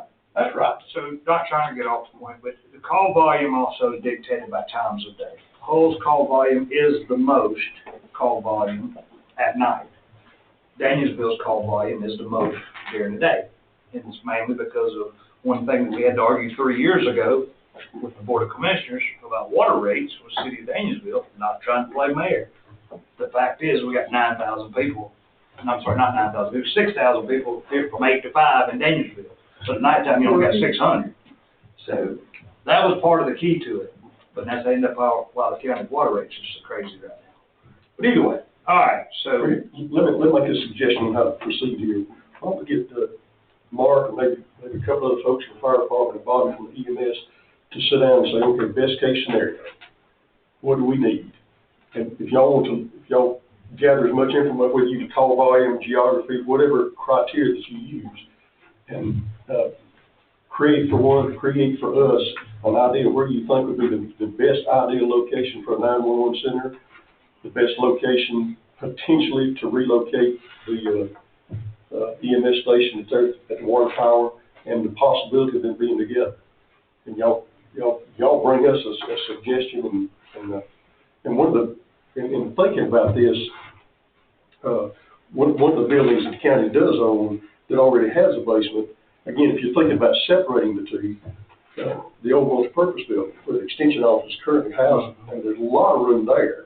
You could get all the extension office upstairs, and you got a huge basement there. So that's potential. If the needs primarily today are for the 911 center, and if that's a good location, we have a downstairs in the city of Dansville that could potentially be used for that. And anyway, I know the sheriff's that department, information. wants 911 centrally located, because they make a lot of stops by there, Originally, 911 was going up at the Pokey Tower in that Hardin building, the county condemned that building and took possession of it and all, but the sheriff's department, thought that was gonna be a long ways out of the way about picking up warrants, and I don't know exactly how that originates, but I know that they do want that, centrally located, close to them, but, I think anywhere in the circle of the county of Danielsville, if there was some, talk about moving 911. I would like to see a little harder building than what it is now, but it's sort of Well, when we first talked about it, I remember Nicola Brandon, they had a little sketch of the building that they wanted to put right there beside the sheriff's office out on the road. A flash spot out there. Yep. That's where landfill is. Yeah, but I including the sheriffs in that conversation. Oh, yeah, well.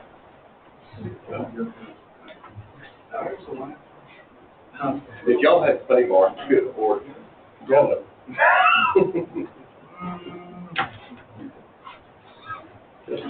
So y'all do that for us. I'm sure we will. Okay. So, I'll get single man, I'll get Bobby and Michael, and then we'll bring Mark back in. I've already talked to Brennan, Bobby, and Michael. I'll get them when they can come to the next one. Let them do talk. All right, Industrial Development Authority, update on current projects. Mark Perry, you gonna talk more now? Well, one of our current projects was the 72 water main extension, which we were just before opening the bid meeting on it, and, Mike Collins called, the city had $1 million, so we canceled the bid on that, and now we seem to be in limbo about the funding, but I would think that we've made it this far. We've waited a few weeks to see if somebody will give us $1 million. So that's the deal on that. We're excited to get that line in, and right now we can't test the well that is at the feed mill to know the yield on it, because we can't take it off the line long enough to do that with the feed mill. Once we get that line in place, it might be a credible source. We have drilled 3 wells on the James Hawkins property. That's about a 30-acre tract where the water tank is on 72. The first well location was picked by the geologist in the dowser, and we got something over 100 gallons a minute there. The water was of fair quality. It's got about 1 part per million iron, 0.3 parts per million, or 0.30 it is, depending on where you put your decimal,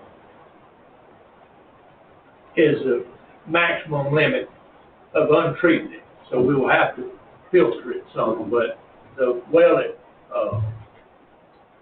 Spratling Pond that we have recently test pumped and tested the water in, it was about 5 parts per million.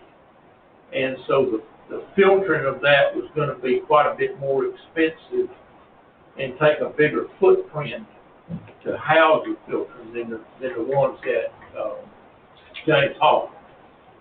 The second 2 wells that we drilled at James Hawkins, both yielded about 350 gallons a minute, but they were tested independently. The water in the other wells dropped some as each one was tested, but it didn't drop a great deal, and they both went towards 350 gallons a minute for 48 hours. So we don't want to pump them at that pace, but we would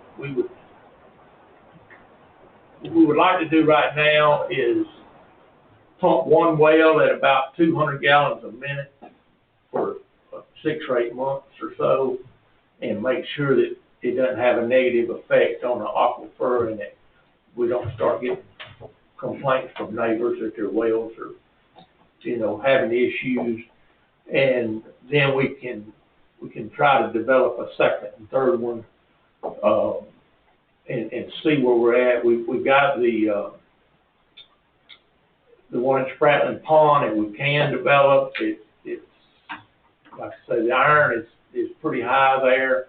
It is a strong well, though. It pumps about 300 gallons a minute as well for 48 hours. And but we'd like to get 500 gallons a minute combined, which would be about 700,000 gallons a day. And with the 300,000 that we're already pumping, would put us up around 1 million. And that would get us as close as we've been since GRP has come to independent. We're running about 1.3 million gallons a day, about 38, 39 million gallons a month is the amount of water that we're selling. We're paying close to $4 a thousand, somewhere between $2.50 and $4 a thousand, depending on who we're buying it from. To buy water, we think we can produce it for $1.50, and it would make about $40,000 a month difference in our cost once it's built out. It doesn't have any factor for the development of them. But that's where that's at. They're putting in 7 taps this week. We're something over 1,700 meters, and they're adding 7 customers this week. That's not a normal week by any means, but we are growing a little bit. And we've been doing some rate study calculations as to where we're at with our surrounding water service providers to see, you know, if we feel like we can operate at the rate we're at, or if we need to make a change and still be, you know, fairly competitive, where we can say, you know, we're selling water or at or below the cost of your neighbors. So when they complain, you know, people complain about the water bill. We're working on some leak credit or leak insurance. If a person has a leak, you know, how we want to go about that. If we want to just change the bill by $1 or something and absorb it, we think that that's better than using an outside contractor where most of the money is going somewhere else. You know, if you got 1,700 meters participating in that, and they were charging $2 a month, $3,400 a month, and we don't think that the leak adjustment's going to be $500 a month even. That's fairly high. I'm not in favor of giving that money to some insurance company to provide that service. I don't think we're going to have any. Most of the time, they don't insure the commercial customers. You can't insure somebody like GRP, or the premium would have to be $1,000 a month, because they have a potential of having a 1 million gallon leak, you know, in just a few minutes. So you can't. But on residential customers, first off, you don't have many customers that you just don't have that many leaks. But it's a hardship on some of the customers. You know, we're trying to do it legal where you're not Mike's blessing on it and all that stuff, to where it's we're not charging for something and using the money for something else or anything like that. But I can't get excited about an insurance company making $3,000 or $4,000 a month off of you. Well, I think we could better use that funding locally. We're trying to get where right now there's $1.50 fee for them processing your bill if you use a ACH payment or credit card payment, and trying to encourage people to use electronic billing and electronic payment. It takes the post office out of the equation. We're having some people that are getting in the past due category, not at their own fault, but because the mail is not delivered in a timely manner, going out and coming back. Right. If either one of those gets tangled up, the payment doesn't get posted in time. And so we're trying to encourage electronic billing. We don't have that 60-cent postage plus the paper and the machine. I saw a maintenance bill on the machine that folds and seals those water bills. You know, it's $900 a year contract with them, and if you could get rid of paper billing altogether, you'd save over $1,000 a month in postage. And the way it posts, there's no opening the envelope and depositing a check and all those things, and it's a big labor saver, and it takes out some of the chance for error in it. If we could get more of that.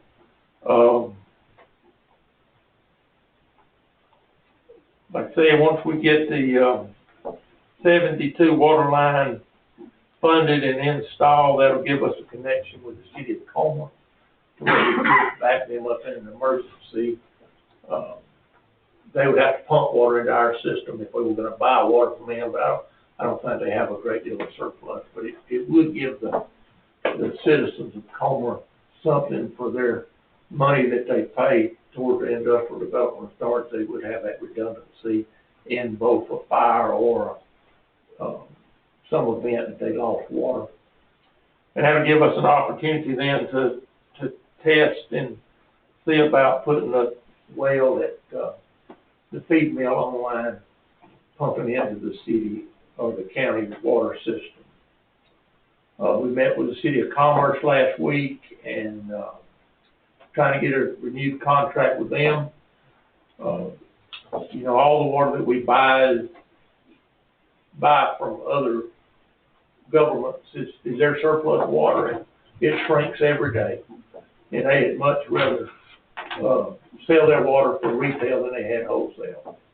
Most of the water, everybody around us, including us, is around $6 to $7.50 a thousand. The minimum bill is all over the map. You know, some of them you don't get any water for your minimum bills. Others you get 1,500, 2,000. We give 3,000 gallons for the $25 minimum bill. So that's a little over $8 a thousand for the minimum, and that gets you back to your $6 time you process the bill and do those things. And so it's moving along. And if you got any questions, I'll try to answer. Mark, the up and coming for the projects that we got going on, I know the board's going to need to know, like the if we choose to, worst case scenario, put Sprackle Mill online, we know it's going to be about $250,000 just to put the Sprackle Mill on because of the iron content in it and the filtration and the building size is going to need to do it. We talked to them the other day about those wells at James Holcomb will probably about the same money, but you'll end up with 3 wells out of it, not just one. But these are things that, as we move forward, because I don't know when the actual transfer date is going to be, but I know for budget purposes, we're going to be in June for allocating money. And I guess because you look over the bills pretty strongly over there at the IDBA, and the next question we got on here is the IDBA transition of debt. What's the process? I think Mike's already ironed that out, the process of it. Well, I know the debt, the bonds don't have to have anything. The only other debt I know of are the GFA loans. I don't know what the process for that is. You know, I don't think it makes much difference as long as the payment gets made. Yeah, probably, yeah. So that's, as far as, I noticed one of the items on here was the meal redistribution or whatever. The IDPA has been neck deep in water and keeping the water turned on for a good while, but, you know, I look at the Q Public and all the counties around and, the projects that are going on there, and a lot of it, you know, is actually owned by the Industrial Development Authority of the Kroger out here belongs to the Athens, Clark County Industrial Authority, quite a few things, you know, if Madison County is gonna attract any, retail, they're gonna have to make it a little bit easier. You know, everybody wants a Walmart.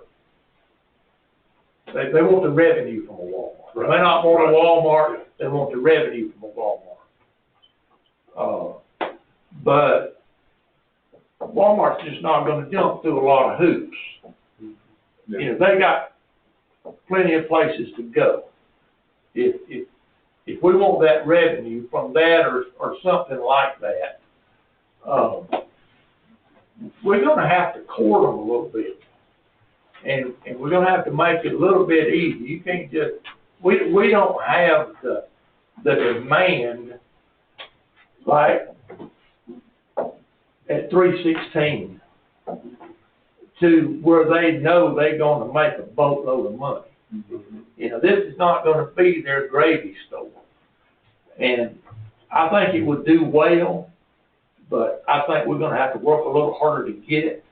I don't think our car count's gonna be near what it is in other places. And, you know, for that reason, I think we're gonna have to invest in some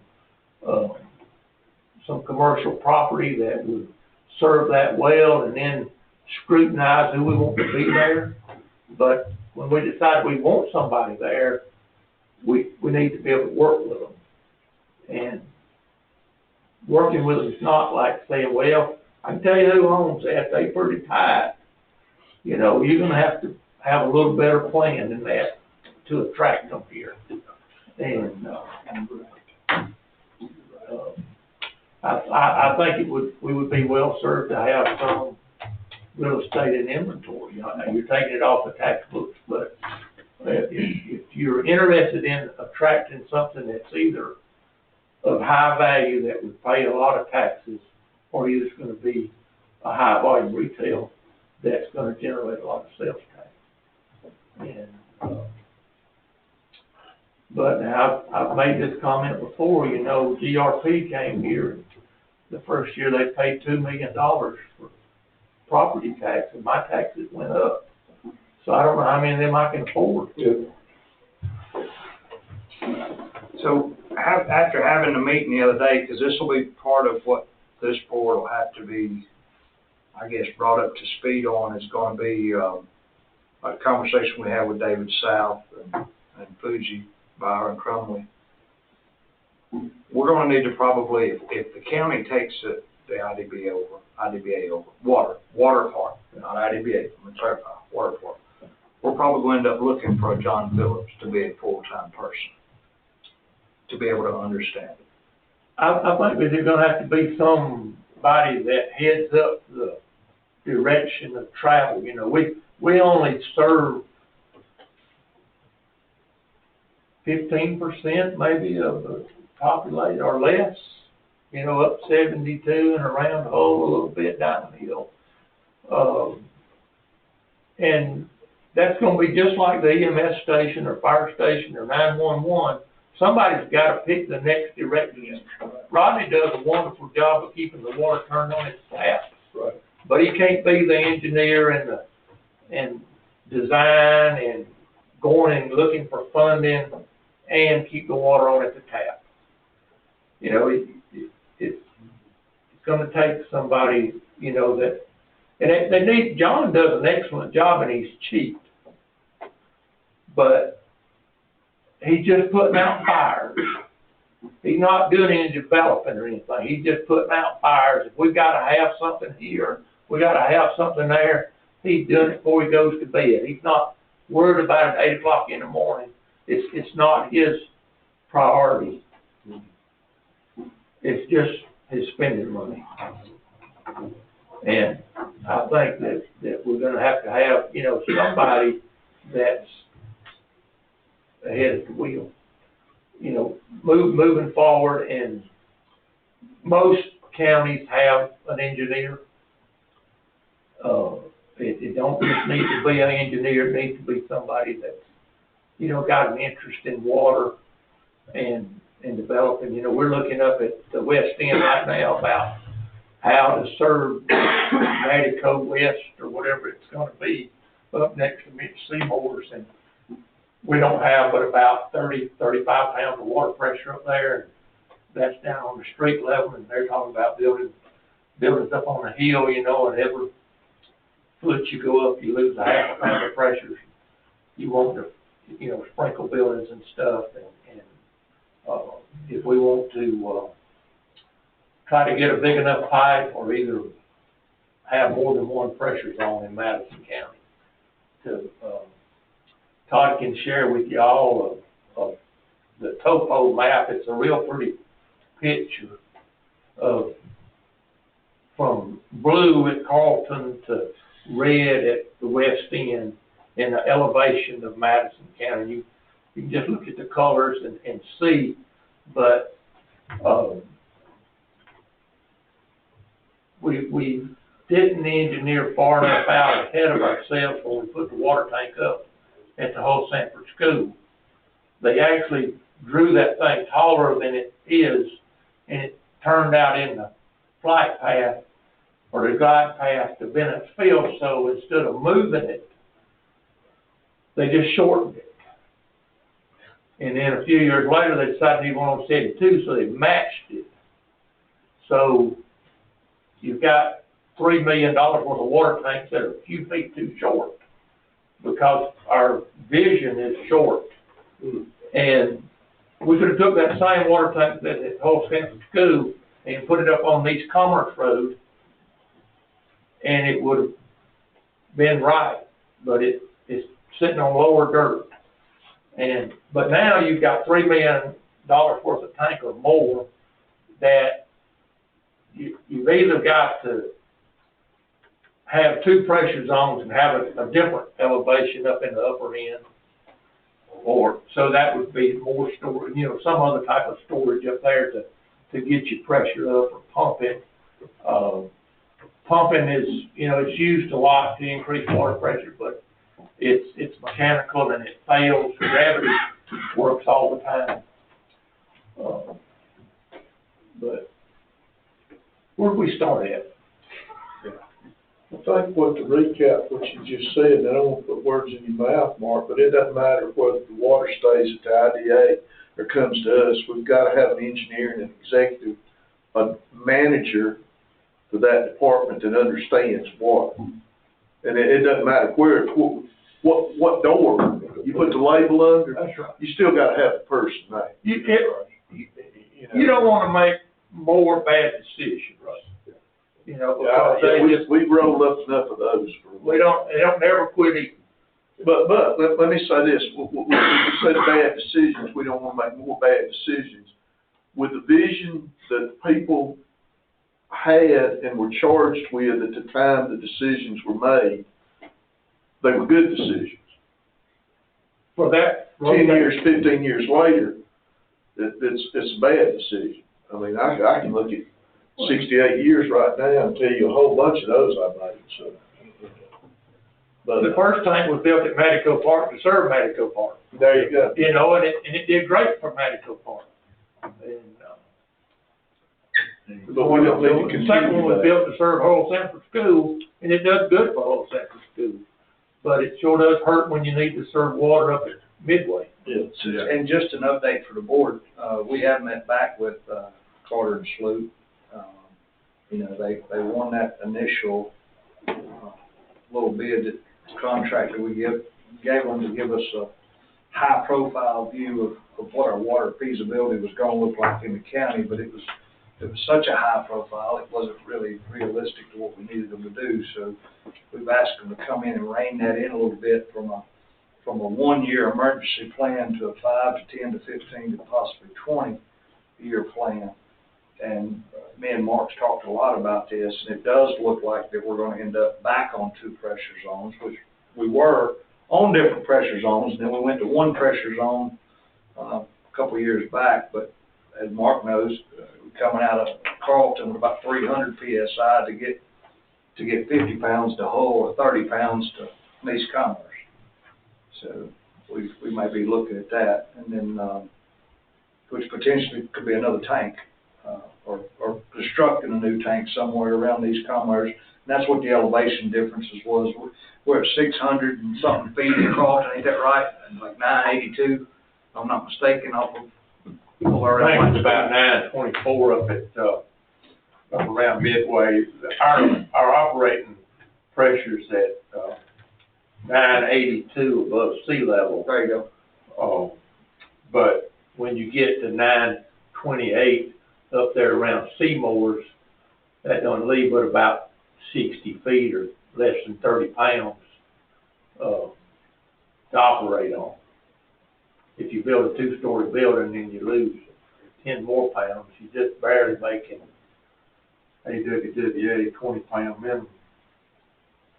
The IDBA question, in my mind, the description that you gave of where the IDBA needs to go or needs to be thinking is exactly where I think we probably need to be.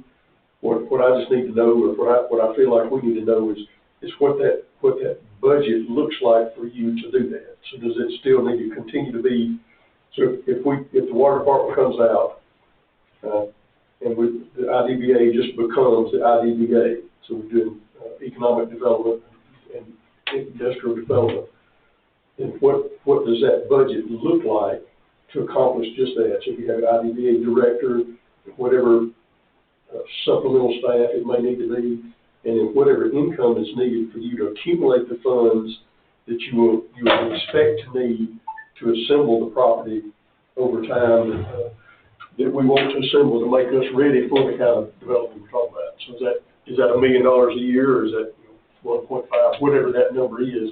That's kind of what I need to hear. And then then we separate the debt out and we separate the water department out and just look at just that. And what does that mean? And I'm not asking for a number now. Right, I understand that. Are you gonna try to hire a headhunter to look for development in Madison County? That's the name of it, is the Industrial Development Authority. And are we gonna, right now, Todd is meeting tomorrow with somebody that would be in the industrial development category. I don't know what kind of calls Anna's getting, right. And we don't have a central point. That is the problem. And if we don't, people that are going to come here and spend $1 gazillion, they ain't stupid. Yeah.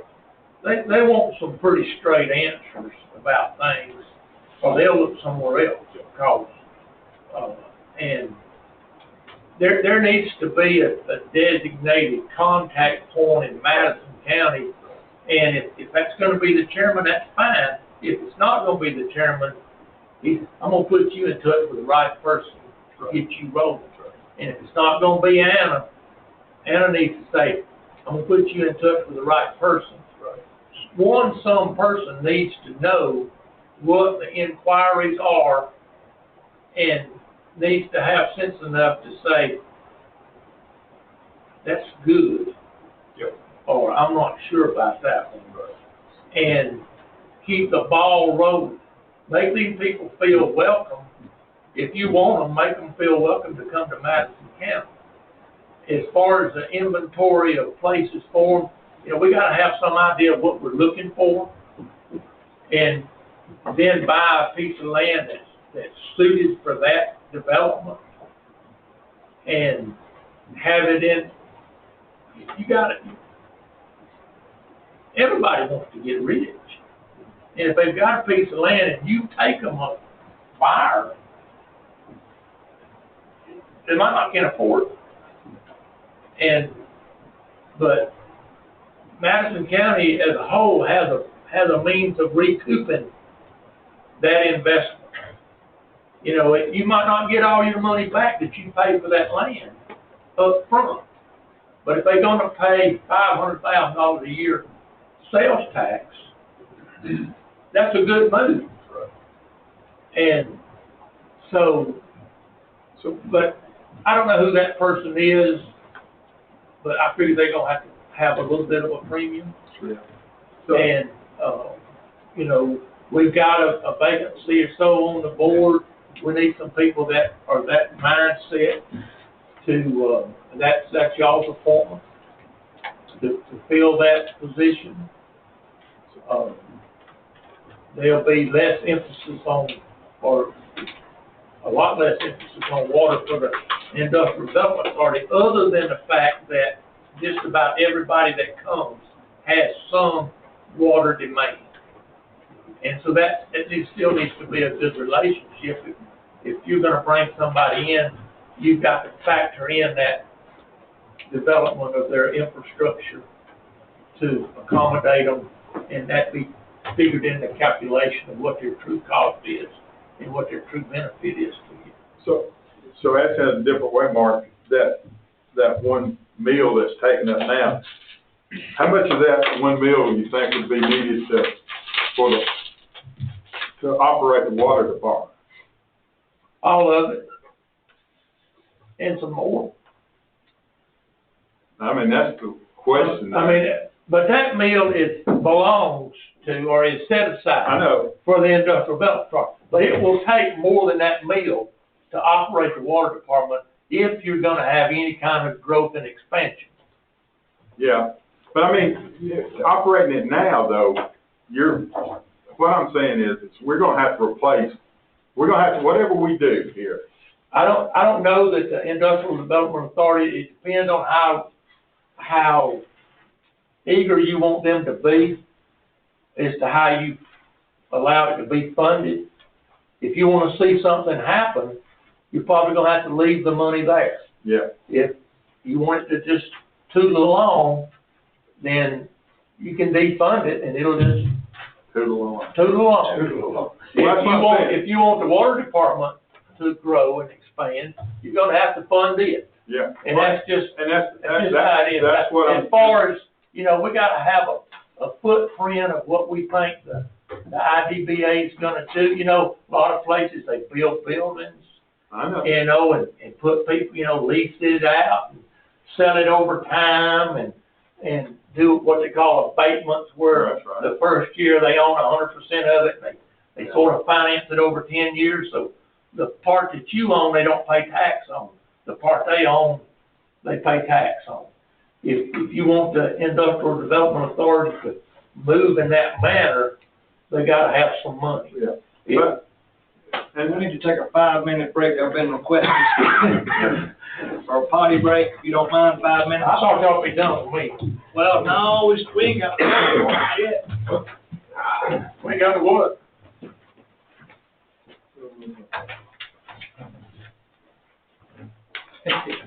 Good morning. While they break, you made a comment that, you know, I'm making sure I got which water tower correct, but you said the whole Sanford tank Right. was the one that was in the flight path? At Whole Sanford School, is in the glide path to Bennett Field, is my understanding.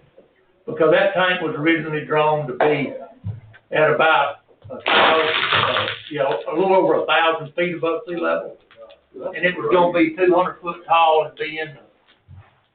If that's true, well, I shouldn't say that's true, that's just odd to me, because the main runway in Athens is runway 927, which is 90 and 270 on the azimuth, which is truly east-west. Right.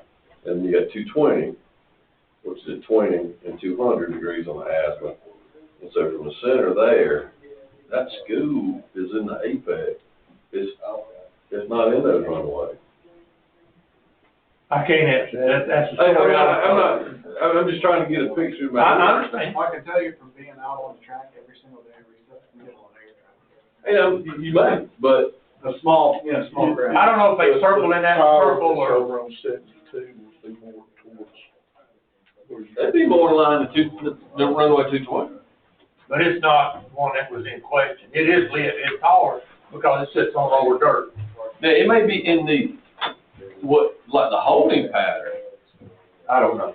It had to do with the Air Force really got cut down. That's something off.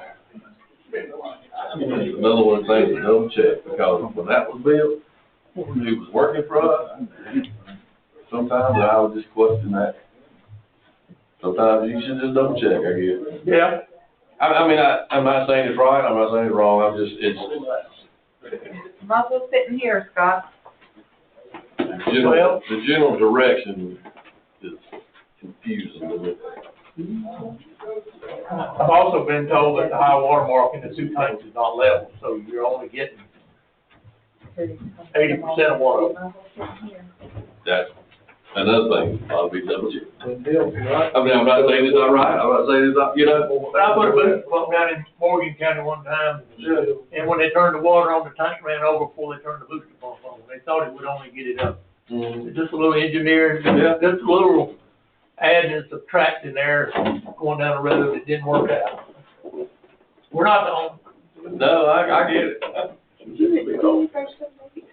The most aggravating one we did was we put a, we replaced a little jockey pump and a little community well one time. And, cool. And we'd get, when it would kick on so hard, we'd get the hammer and it would feel like the, the pressure and shut off. But Rick, It took us forever to get that one. We finally had to redirect the pipe and actually go, basically separate it from the little subdivision in the main line and run it through the subdivision and get the easement on the other side. oh, right, To make it connect further away. right. So it was always felt like it needed to push that water. I mean, it wasn't bad, it was just some things standing there and you scratch it, you're like, That's right. what's going on? Might have been a valve closed somewhere. Probably, And- it always is. Yeah, that's right. And what drives me nuts too, you talking about, Don't slow down. and just because you do what you do and I do what I do. Like when we request like fire flu, Yeah, just whenever somebody, for like build, you know, for design purposes and stuff. if somebody has a fundraiser, they want to call it. Location in downtown, man, several years ago, and they brought it to me, like, this ain't right. Like, well, that's what they say, that's the model, that's, you know, like that.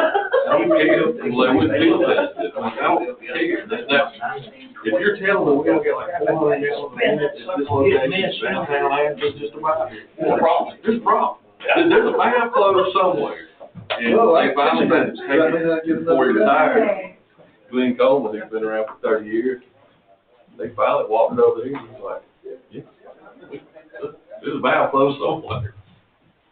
Well, it takes 4 valves to turn the water off. Yep. It's in the middle of the night. You get one valve turned on, Yep. and everybody got water. They got no fire. Yeah. It may never get all the valves back on until you take it. Y'all are a little late. All the way down.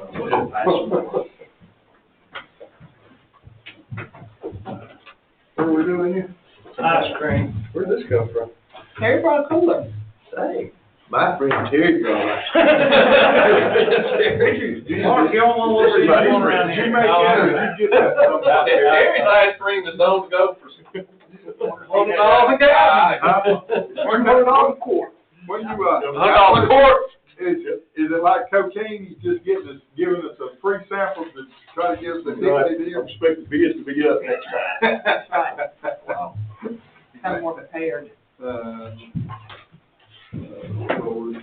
Hey, thank you. It did bring pretty well that, didn't it? It was up there, what it brought that last auction. That's just some very nice, just some generous people, right? It was going to a good cause. Oh, and just while we're just casually talking, so last year, Regional Commission asked us to nominate somebody for. Oh, no, we were on video. We were on video and recorded. Yeah, I can't say it. Anyway, Madison County. Madison County person. We just ain't calling and talking yet. Yeah. Okay, good. There, come on. Sit on down. Thank you. Come on over here. I am, I'm just stretching my leg. Sit I do that. I don't question more any of this. Say it won't work with his figure.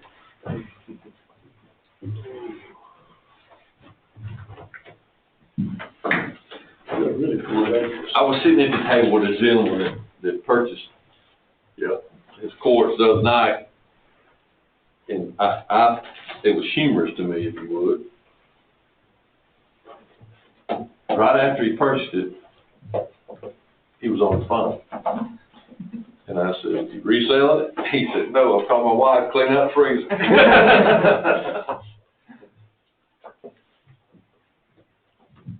So while we are off topic, I guess, for a minute, we have some applications that we done Thursday last week. We interviewed for the senior center, for both we have all three positions there. We currently have a girl that's sort of running right now. I'm like, you more? And believe it or not, we had some extremely good applicants. Really impressed with all of them, but we scored them, myself, Tracy Dake, and Angela Rouse. And at the end of the scoring, actually before the scoring was ever done, we pretty much made up our minds how it was going to flow. Well, I didn't see that one, I'm sorry. Hey, but there's yours too.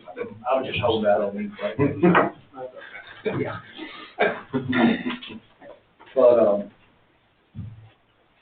I guess it'll be up for the board to decide on, but, I left them out on my desk. And Miss DeHart, she's well overeducated for the process, but it is more of a retirement gig for her. And then, our current girl that's over there now, I think, based off of what I've been told, she's going to be real good. She knows everything about what's inside those four walls and can run it because she's doing it today. Thank you, Terry. I just don't know if she'll take us to the next level like what we're looking for. But to start, all three applicants said that they would be willing for any role there.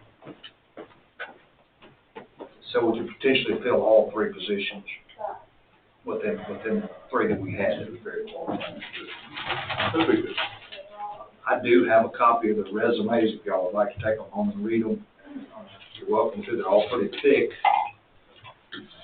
We did not print off all the copies because I wasn't sure if y'all wanted them or not, but I figured y'all might want to see at least a director one. And I can get those emailed over to y'all tomorrow if you'd like. Are there local folks on them? You got 2 out of 3. The other one's in Athens. Can't trust those folks. Huh? I said you can't trust those folks. Yeah. Heard something about ice cream? Rumor? I feel bad about that, getting the paper school, somebody else out. Thank you. It is good. I will tell you, after I finish this, I probably don't have to touch it again. Yeah. Commissioner two? I think I call it diabetic coma. This is good to have just before nap time. Great.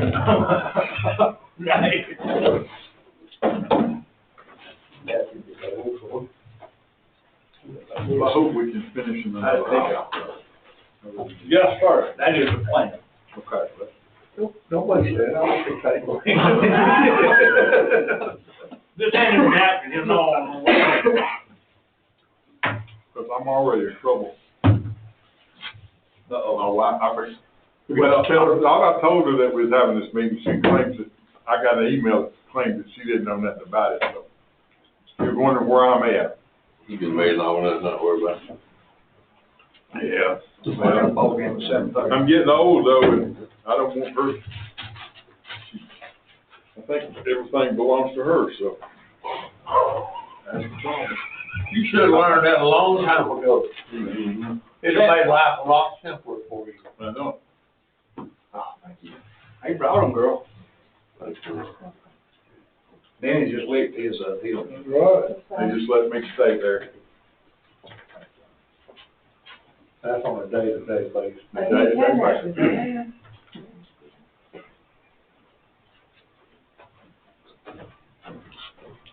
right. Well, I don't know about, again, thank you. I don't know if we really want to go too deep into the discussion of the 1 mil collected. I mean, I think we're still gonna have to figure out numbers on it, but we can. Yeah, well, I just looked at it, what I already had in my mind was the fact that, you know, to do both things is gonna require coming up with some money from somewhere, and it's gonna be, Well, I will say this. I think it's gonna be additional money that we have to find somewhere. I think what helped me is understand, and it's probably in there, I'm just not reading it in the format that easily jumps out at me. But like, a lot of times when you do the bonds or whatnot, you've got like bond 1, and it shows the payment schedule where it drops off, and bond 2, that it makes a cumulative little chart for where it is.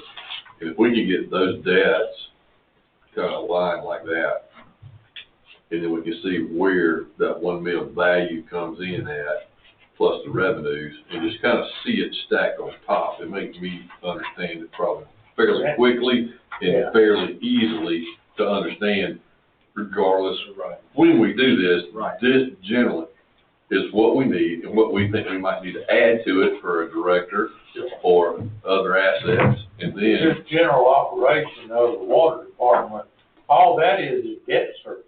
Yeah. And, you know, that's gotta come, and then you still gotta run the water department. That's So right. if you can layer each,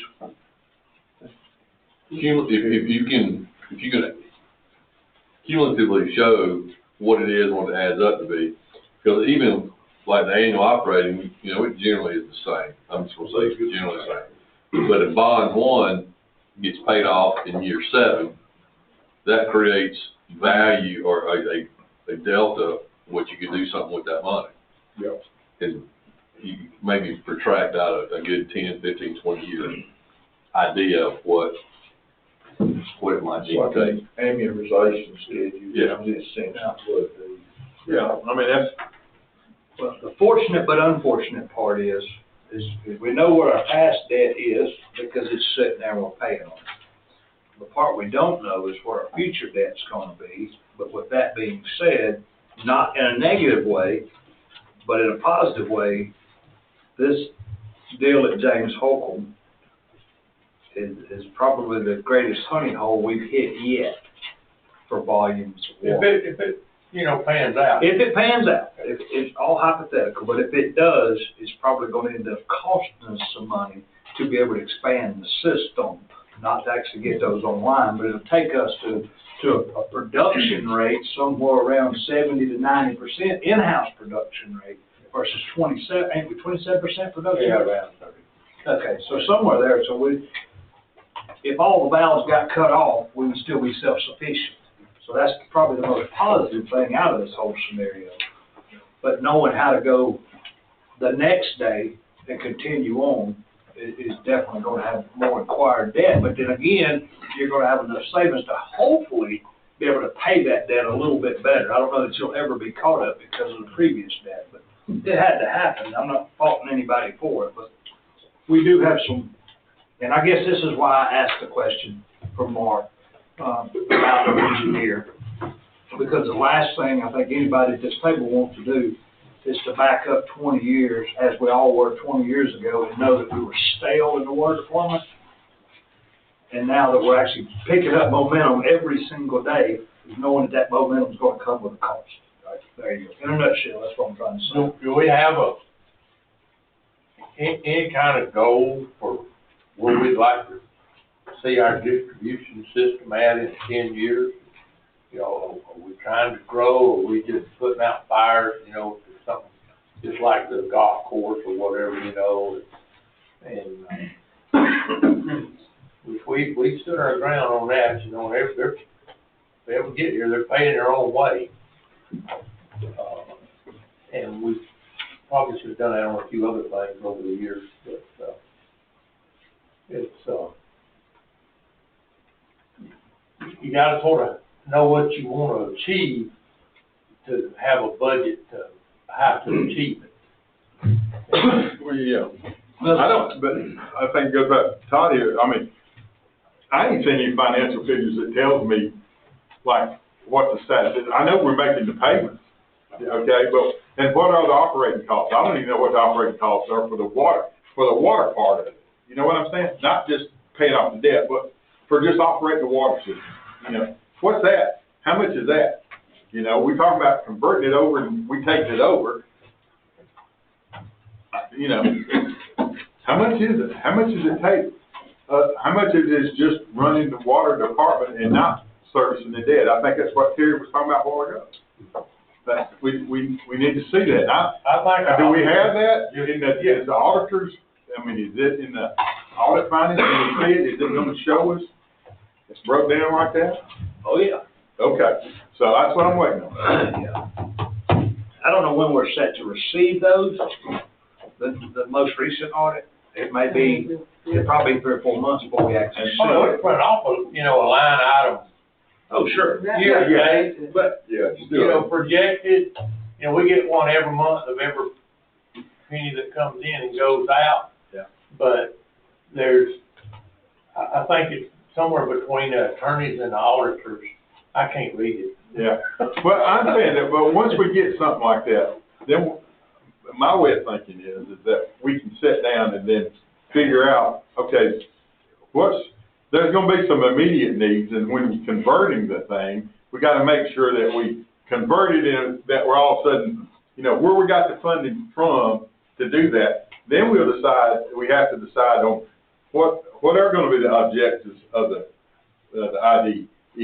I mean, from this on, knowing that if we take over the water and we got it taken care of so that we're paying the debt, and as Derek stated a while ago, understanding when some of that is paid off and when some of that money can be used for other things, either, direct into the water system or, well, it's all gonna be water infrastructure or sewage infrastructure or something like that.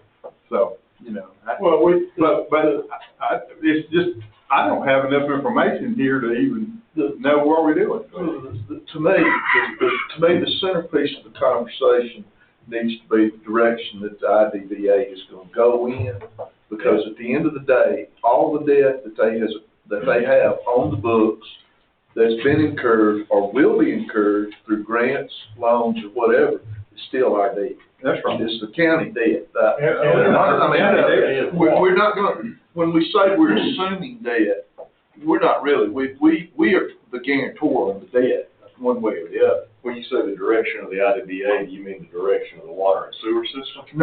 No, I mean, Okay. what their mission will be. Okay. I'm making the assumption the water department is going to become a county department. I think the question Mark was raising is, what's the direction of the water and sewer system regardless of who is not? That's what Carter and Sloop, their expanded responsibility is supposed to be for us, is development of a master plan, because I don't know how Carter and Sloop would do that. Their scope of what they're gonna tell us is a list of assets that we have now, which, the water department is fairly familiar with what they have. We're gonna pay somebody a little bit of money to tell us what we have, and they're gonna tell us that our population is gonna grow by 50% in the next 30 years, and we're gonna need this much more water, but they're not gonna tell you where you're gonna get it from. I expect us to still be on well water, that there'll be some kind of regional water system that's in the talking, but it's 50 years down the road. I won't be bothered with it. And, but a standalone water system, water intake and treatment facility,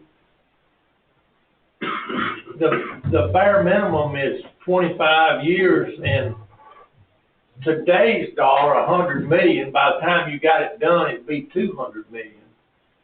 And that's probably won't have enough water when you get done with it. If you planned it today way ahead of where you thought you would be at the time it was complete, you'd find yourself behind. depending on how much water you want, which means where do you want your growth? How are you gonna direct it? You don't wanna build water mains, and certainly don't wanna build sewer mains to this 85% of the green on your comprehensive land use map that you wanna keep rural. Right. So that's, everybody's right. I don't think there is a wrong answer, but what I will tell you is known fact, and Mark, I've heard you say it over the years, and Mike just said it, and we reference water the same as sewer. If you talk about building a sewer treatment plant, wherever you put it's gonna be in the wrong place. So for me, you ask where to run the water lines, and the only thing I can tell you today is your state highways, which 72 is pretty well covered, so you know you've got a direct. 29's covered from end to end, 72's covered, 106 doesn't have anything. Yeah. 174 doesn't have anything, 281 is limited to Harrison. So you'll have to steer your commercial growth and industrial growth that direction, because that's where you've already got it. One of the bad tastes that people have about the industrial development building authorities, they spend all their money on water, and that 10 to 15% of the people benefit from that, and everybody else is on their own. Well, they're gonna move that burden back to the Board of Commissioners, because you're a long, long time from having a countywide water system, but you're gonna tax everybody to pay for it. And that's been a bitter spot for the industrial development authority, that you're taxing me for something I'm not getting any benefit out of it. Right. And absolutely correct. Whether it's a compliment or not, that's exactly what Chairman Nash knew 20-something years ago, and that's why he dumped it on the IDBA. I could have swore it was him who just walked by the door a minute ago. Yeah. Seriously, he said that was a his go. Huh? That was a go. No, that was him. He walked by for just a minute, the second guy. But anyway, so, I mean, seriously, I mean, if we just continue to do like we've been doing, we was throwing a dartboard. I would think it was a little more strategic than that, but, unfortunately, some of it's questionable. But, I mean, if somebody's coming in tomorrow, I'm gonna have to go back to the comprehensive plan, because that whole thing is written based off of a plan that we already knew to begin with. Well, the distribution system that we have right now is a collection distribution system combined, because most of the water lines went somewhere to get water. But, yeah. We went to Royston to get water, to Franklin County on 29. We went up East Commerce Road 98 to Commerce to get water, and we went down 72 to Elberton to get water. So it's a supply system, it's not a distribution system. It's a both. It's a collection where we're collecting it from other counties and we're distributing it. But the big factor, was GRP, in which their water bill average is about $80,000 a month. And they use, somewhere less than 30 million gallons a month. And if something happens to GRP, y'all can shut the water department down, it'll run on one wheel. But we won't be able to service the debt. No, they guaranteed, and I didn't do the math behind the numbers, there's a guaranteed minimum of about 55,000. Their minimum bill, I think, is 50,000, but they generate 80,000. Right. But if they fold up, their guarantee's not gonna be much good. Exactly, yeah. Chapter 13, you'll keep the water on, and still don't have to pay for it. Oh, yeah, well, that's true too. Well, with all that said, go back to your question, where do we take? I mean, again, I'm 1 of 5, whether I'm here, 2 or 3 more years, so who knows? But as I sit in the chair today, part of that bringing, wherever that umbrella is, bringing somebody in that can collaborate, because like the comp plan, we talk about nodes, or commercial nodes and development nodes around the cities. Each of the cities are probably tapped out or getting close to it, or, being able to support pushing water. Now, when I say countywide water system, I don't mean a meter at every address. I mean, I've used this example in the past.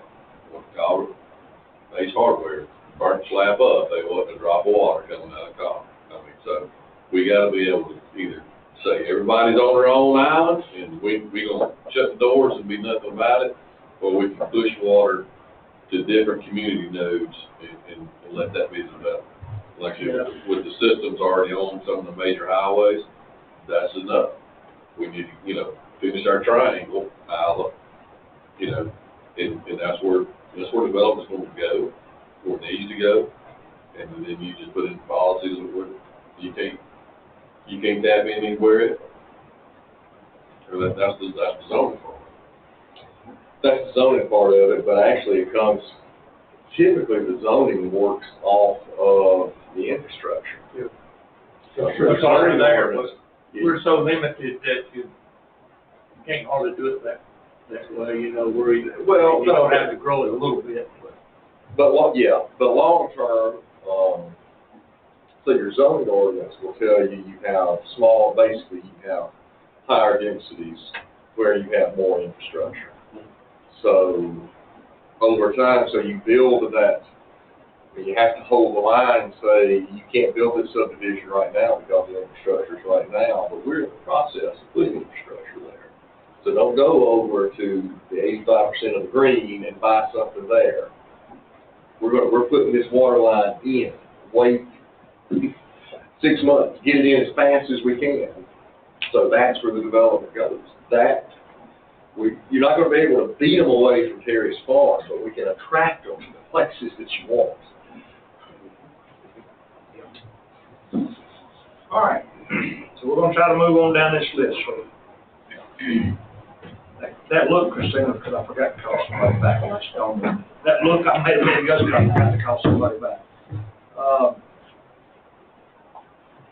I guess we've done cleared up the IDA points for now. Mark,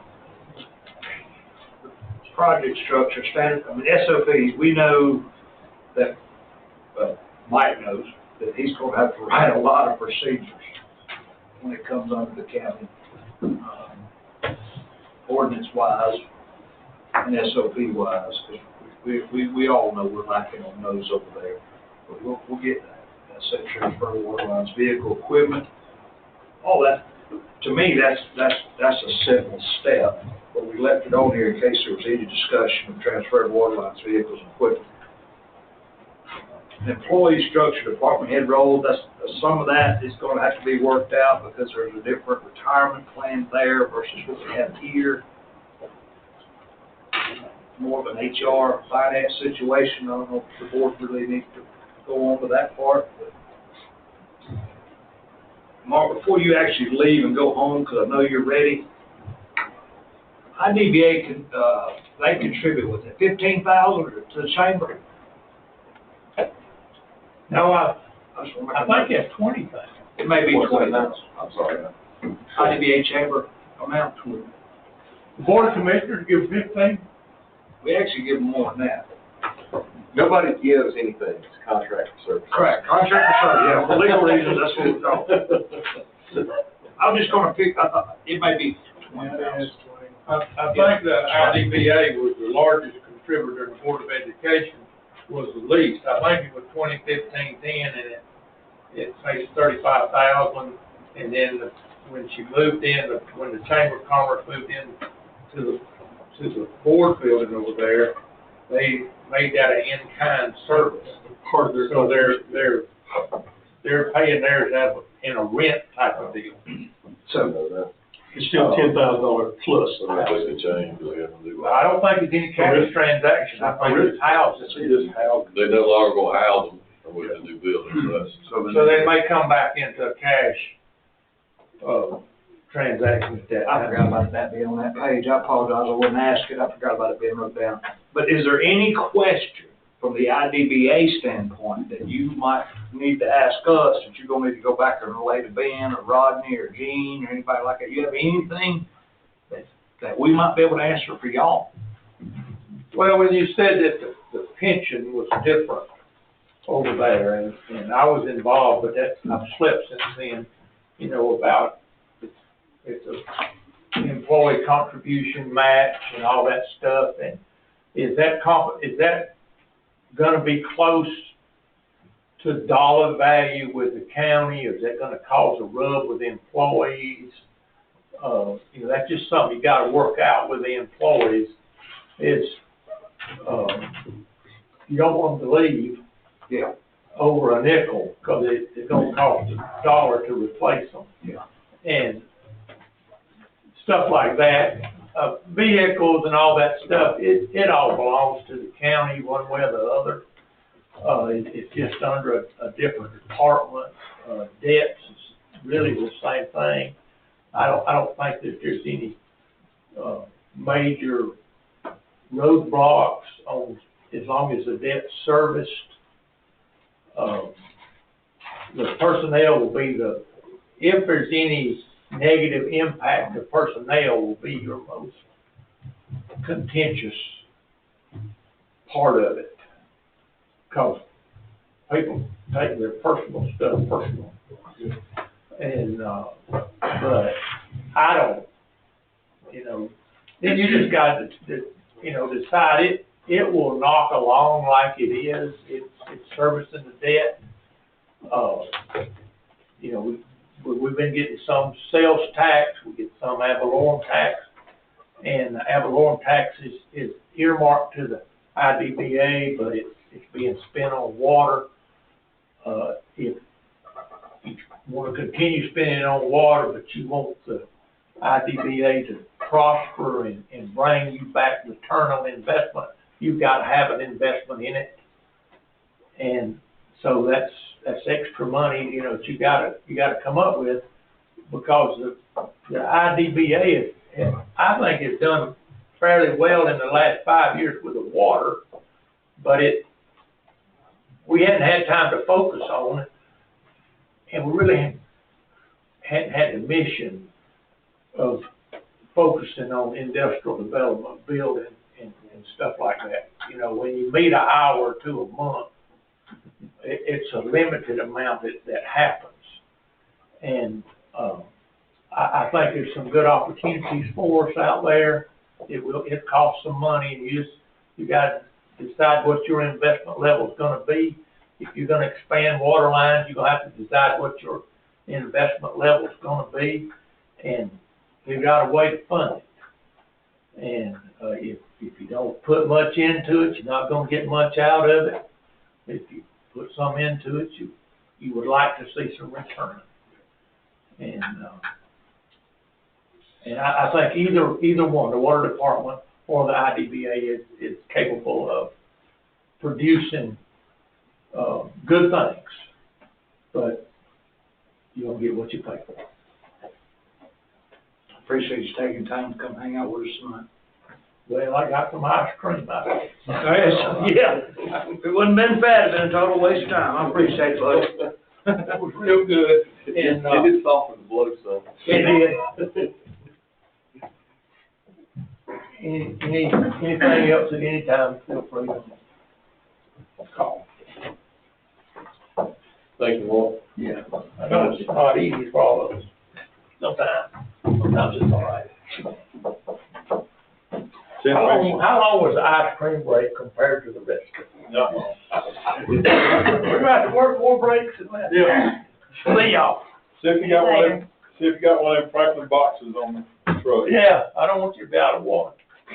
Maybe we can get some county water down that road one day. Yeah, one of these days, maybe. All right. Y'all have a good night. See you, buddy. Next is, Chamber of Commerce. I don't know really what to tell you on this one. I don't,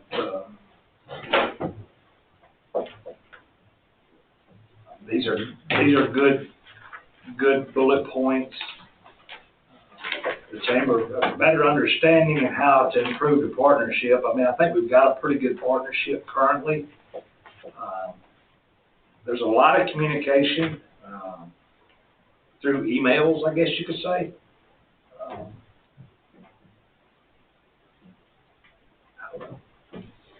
They stay very, very, very busy over there with a lot of stuff. Now, I don't know how much we need to be involved with that, because it is a contract service. You know, in a way, we need to keep our boundaries and let them do their thing. Well, and you made a good point. The last retreat, I think, that Chamber of Commerce is really about serving existing businesses rather than attracting new ones. 100%. In which case, you know, there's not a lot for the county to do with the chamber. There is a lot for the county to do with maybe with the IDBA in this new economic development, right? And I think keeping that focus is what what this board wants to do anyway. Yeah. That's why we're talking. That's why we get professional everywhere, whether it's one professional that's sort of taking some of that CEO part of the water, not the maintaining the water system, but the overseeing sort of the direction we're taking, the vision we got, and also, you know, like, do we need to purchase property and all that kind of stuff, that person, we need to get somebody professional in that. And then that'll be somebody that can work with the Chamber of Commerce and bring them in on things that they can help with or need to be involved with. I mean, if we get the right person. I think it's, the key thing here is, and you know, we've talked about this, I don't know, all these, we talked about planning and all that, and I don't understand the planning person exactly what that person would be doing that's different than what we've got going on talking about here.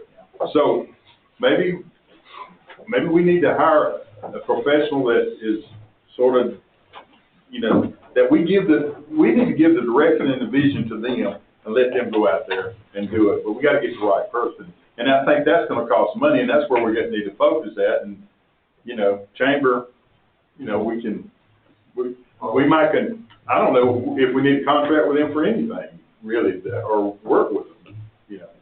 I mean, they are a standalone entity, and you know, and if we would have gotten something back from them to understand their budget, we don't know. They may be, see, when they wrote the contract, from my understanding, Mike, you probably know this better than me, it was to get them going. It was a 10-year deal because nobody anticipated they running at the pace they're running. They had 62 members, and now they're almost 370 or something, 360. But nobody anticipated. They thought that would take 10 years to happen. So it may, I mean, for us, from a budgeting standpoint, we really do got to see the numbers in order to say, do we need to increase it or do we need to decrease it? What does our contract need to look like? Well, and I know they've done all this stuff, and they've done great work, and I mean, I'm glad for all the stuff they've done with businesses, but how has that really affected us from the commission standpoint? You know what I'm saying is from what? I mean, it's helped the county, and it's helped those businesses, but would they have done that even without our funding? What did we get for that amount of money? Do you have a contract? Yep, there's 12 items that are listed. Okay. Get for your money. It's in your Chamber of Commerce folder. All right. Oh, great, thank you. Great.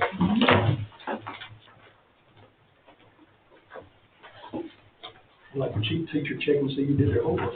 Well, yeah. Well, I said I read some of this, but I was about half asleep when I read some of it. Too much ice cream. That's right. It wasn't your ice cream, though.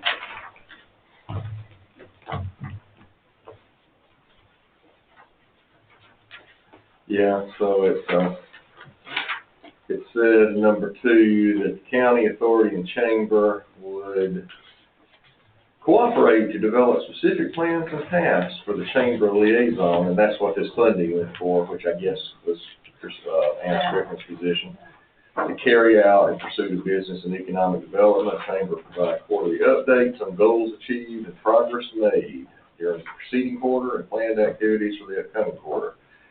As far as I can recall, I don't remember ever seeing those specific plans and tasks. Well, that's that, and I see one thing, if we're moving forward with making the Industrial Development Authority the Industrial Development Authority, then this chamber's role of pursuit of business and economic development is not the role that we want them to fulfill. That's right. That is correct, too. I agree. Yeah, I think that had to have been a typo or a blanket statement because, I mean, even Anna's told us several times that economic development is not their role. They don't know how to do it. That goes their role. Well, I think we did this, Not to $15,000 a expand. year for them. didn't we write this back before Anna was 2020. in there? Yes. And probably she had a different view when she came of what we had done, because originally Cindy was in the president, right, of the chamber then. Cindy, Jones? Jones. No, I think she's got one change. Well, some of my recollection though, I mean, we can sit here and argue about what's, today versus, but in the past, if we want to sit here and say that the chamber doesn't do any, maybe not industrial development, but business development, because we, people will reach out to existing businesses, how's things going. So I think there's probably some merit to it. Now, whether we want to increase it, decrease it, whatnot, that may still be for the debate. But I don't want to say that agreement can't be amended. Says we can, but I mean, I guess what I'm saying is I'm kind of knowing that there's a lot of balls in the air, right? Not to just upset every apple cart there is that we got. I can see us envisioning, say, we maintain status quo for another year or two. We bring in somebody on the other side that can help guide us on what things are doing and maybe transition them down to, whether it's zero or keep it at whatever it is. Well, that's kind of where I'm leaning in my personal self, but, to say, they're not doing something, I wouldn't go there right now. Yeah, and I mean, they did do some things, because, we had a meeting where they talked about the other plant, the plant coming here, the Pilgrims or whatever, that's sort of been put on whatever. We had some discussions with them. And Anna worked on some of that stuff, and of course, the stuff with the university, trying to do some stuff in that. So I don't say there's no value. I just say, though, that, I guess what I was saying is our focus just needs to be on that person that we need for the IDBA and whatever else to cover. I want to back up on that, thinking out loud, and I know everybody wants to get out of here, but this is what these meetings are for. But thinking out loud or brainstorming, Mark said, people's gonna come over, we gotta treat them. I don't say the inference was to kind of treat them, make sure their personal business is okay, or we lose somebody. You take personalities out of it, it's just a job description. So if somebody's coming from the IDBA water department, coming to a county water department, we don't need to be creating a different set of HR rules and payroll applications and pension plans. So we can figure out the best way to do it under the same rules, and if if their salary needs to be adjusted to a small percentage, then we can make some adjustments there, but we can't create that. And I say that to say, from the IDBA standpoint, do we truly want to operate and have an employee that's there, that's being self-funded? Because if you got one person in the secretary, so to speak, if you got these two employees over here on the island, and I understand, I'm not saying get rid of the IDBA, but do we create an economic development department under the county umbrella, and then the IDBA is a funding mechanism from the authority? And so, like, if we need some bonds, or we need to do something, that we can convene that meeting of those people, and then they can, I'm just trying to think out loud. Because right now, if we're talking about separate pensions, how much extra do we fund just to run a 2 or 3 person department? This is my thinking on that, and I've been involved in a situation similar to this on 2 different occasions now, where a larger entity absorbed a smaller one. When they were brought together, the HR rules, the insurance, the retirement was dictated by the dominating partner. And a classic example of that was Athens Regional, when it became Piedmont Regional, and the employees were told, this is what your insurance is going to be, this is what your retirement is going to be, this is what everybody else under the Piedmont umbrella has, this is the deal. and you had a choice. If you choose not to do it, it's a great big world outside that door right there, go look at it, you know? And I'm not saying that in a cold way, but we have got to be very careful that we don't set a precedence that we create this little. Special department. Yes, over here with special benefits and things that are outside the norm. Because when you do that, you're asking for HR trouble. I mean, you get a service industry come in here and say, we want to unionize everybody in the planning department, you know, or whatever. And I'm not even projecting that, but what I'm saying, our county needs to be uniform in the treatment of the employees of the county. And at the end of the day, the IDBA employees are county employees also. Just for clarity, that's what I meant by that. When I said we'll talk, because they have to conform to us. There ain't enough of them to guide the ship. I didn't want to, I may have misrepresented. No, that's what I understood. Yeah. And it really hasn't been that long ago. It was just implemented, and we know why. But either way, that transition can be worked out, but inevitably it's going to be one. You know, we have more struggles, and there's some things that y'all may or may not know. Some of y'all do, I know, about the opt-in, opt-out process, but those are the bigger struggles than this is ever going to be. Well, at the end of the day, if you really got down to it, I don't know if there's been an employee there in place long enough to have been, where would you call it, tenured or invested in a retirement plan that's of any substance, you know. Yeah, so we spoke with, they follow all of our HR policies and procedures. They follow how we process payroll, because we process their payroll. So they do all of that the way we do. Now, as far as their reprimands and stuff, there hasn't been many of that to ever come through here, but their process is our process. They use our process. ACCG said that when we go to take over their pension plan, that they would, because their pension plans through ACCG, so they would accept, they would almost automatically become vested in their time there, transitioning over to our plan. The IDBA matches a 4%. The employee can put in 4% to a 401A or a 457B, and then the IDA matches the 4% for a max of 8%. Where the county doesn't do that. The employee doesn't match a percentage. The county just pays the percentages to a 401K, but the employee still has the option for a 457B that they can pay in on their own. So you still get in two different forms. Percentages are a little less. You don't get a match.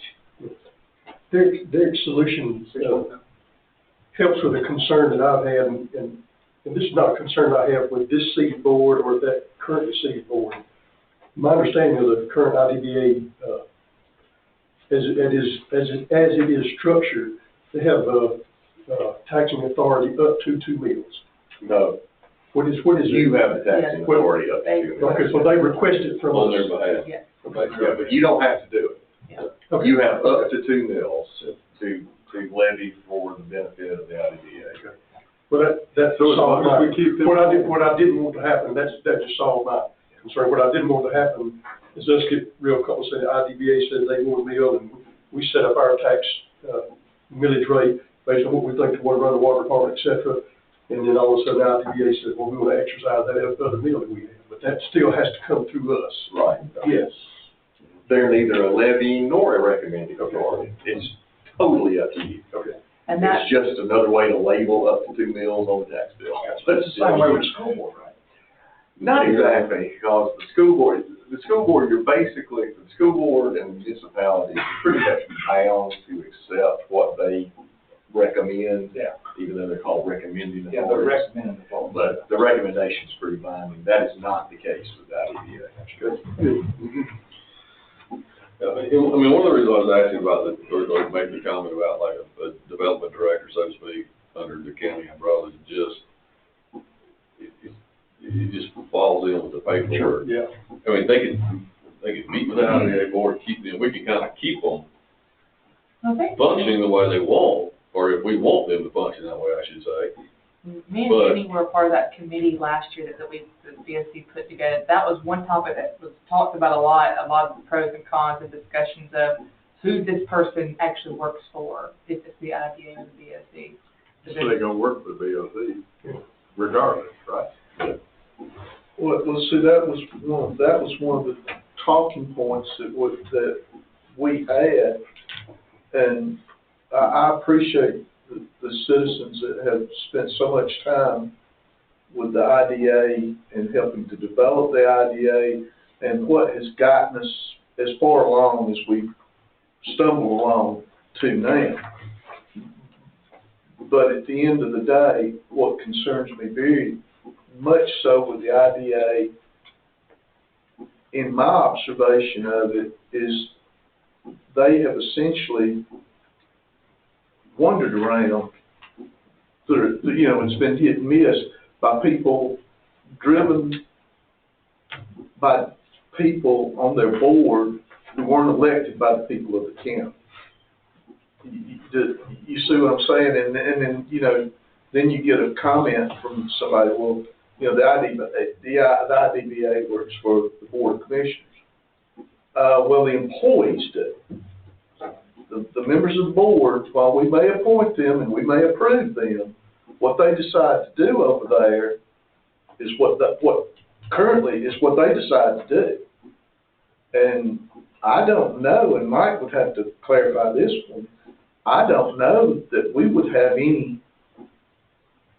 overruling vote as long as they did something that was not fiscally irresponsible. So the members of that board serve at the pleasure of the Board of Commissioners. So you could remove, and I think it's a moot point, which is why I don't bring it up, but there actually is a contract for this water system that renews this every 5 or 10 years, and it recently renewed. But you can do this because if that board says we're going to hold you to the next 10-year rollover to take over the water department, you just replace them with other people who are more amenable. So yeah, that's that relationship. Yeah. The current Economic Development Committee is drafting, we are there, so they're suggesting that position be under the IDA, as an IDA employee, What position? an economic developer. Did the conversation ever really occur about it potentially being as part of the county position? Mm-hmm. Oh, yeah. That was the group before we got to, with Kristen. Gotcha. Now, I got to follow with what I just said. My predecessor as IDBA attorney would not agree with what I just said. So when I took the job, when he resigned, I agreed to be their lawyer too. I made it explicit on that premise that the understanding is you guys can be replaced by the Board of Commissioners. That's the only way I can represent both of them. So just for everybody to make sure it's fresh, is come this next budget cycle, you're gonna end up talking about 2 different positions that we currently do not have. One a developer and one an engineer. So, just so everybody's got it on their head. All right. Yeah. Because I am one, and I'm probably conflicted by some of that comment. When we say an engineer, we're talking about somebody to run the water department. Somebody that understands how to run a water department. That person doesn't, I'm gonna be very specific. As an engineer who is a licensed, registered engineer with the state of Georgia, some of my people, they don't have people skills, they don't know how to see big picture. You give them something to figure out, and they'll figure a tool out of it. But they need to be. Take that the engineers talk to the customers. Yeah. Office space. No, I get it. I get 100% what I you're mean, I just want to be clear that. Well, I guess I should have clarified what I meant by that. Department director is what we need. Yeah, but the other side of that, we need to go into it with the understanding that if the manager, department director, whatever we want to call them, while they may be a licensed engineer, it would not be, in my mind, it would not be their responsibility to design a water system that goes from point A to point B.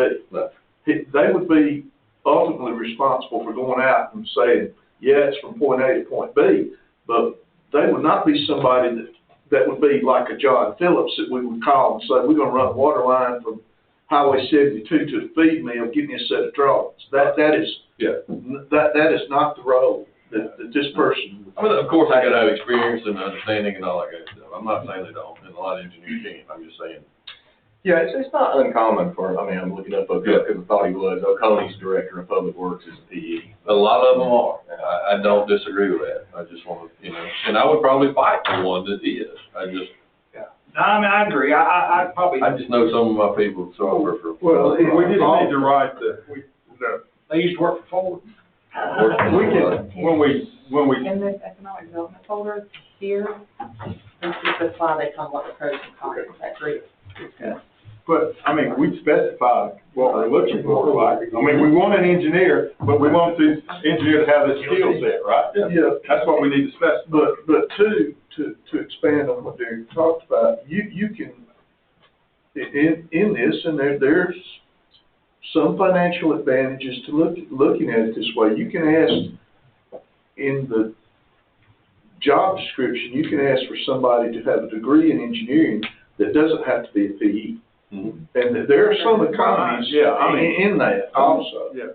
Well, but, I mean, I would be looking at somebody that's maybe had experience, which is gonna cost more, but, we don't wanna get somebody that's just, especially when we're starting out, I mean, I guess I was just making the difference between, there's a department director role that was a preferred engineering No, degree, you're right. versus, I need an engineer, who, that mindset may be different than a department director. Is this the same kind of job that could be handled with a consulting role, like we're looking at CPL to do some of the P&Z stuff, to do some of what that planning, but is this something that can be done that way, or does it need to be? Absolutely, but I would tell you, as one of those people, you would probably be appalled at my hourly rate. Okay. well, and. He's right. And it was- It's deeper than that though for the board though, because you're right about the answer about the consultant. Problem is, in order to hire a consultant, you have to understand what you're asking for from the consultant. That's the level that I'm looking for, is knowing how to talk to you to send you out to that job. So we sat in that meeting the other day, and it was David South and Mark and Fuji. It was like speaking Greek. Now granted, I understand friction loss to a certain point, I understand head pressures to a certain point, and boost pumps. But they're on a totally different, Commerce did not know what elevation their tanks is on. Banks County did not know, and they got people that run it. I know, but they got people that runs that. So I'm just saying, if we hire somebody, they have to have a basic understanding to be able to ask the engineer. Oh, I agree. Yeah, there, he was dead on.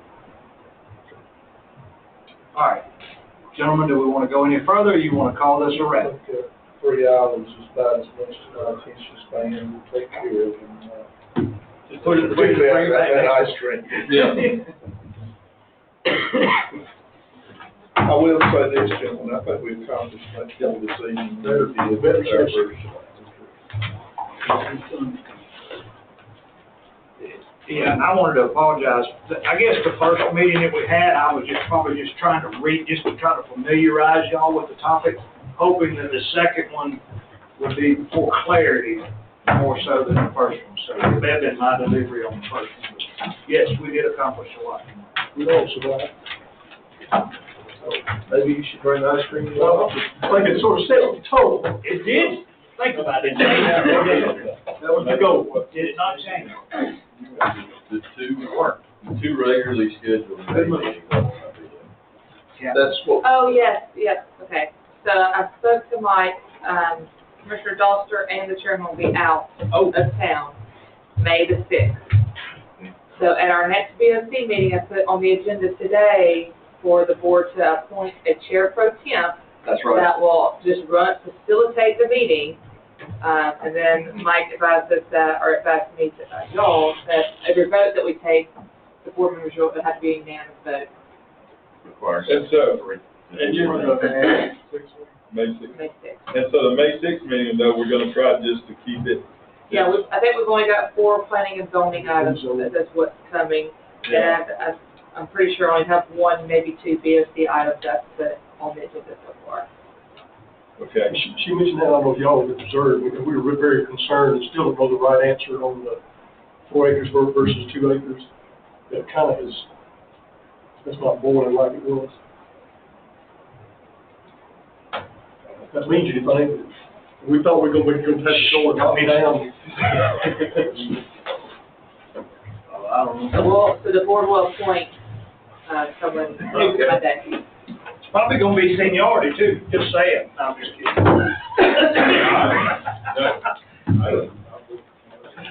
I'm gonna look for somebody else, thank you. Younger? Yeah. Better mind. No. Oh, I did.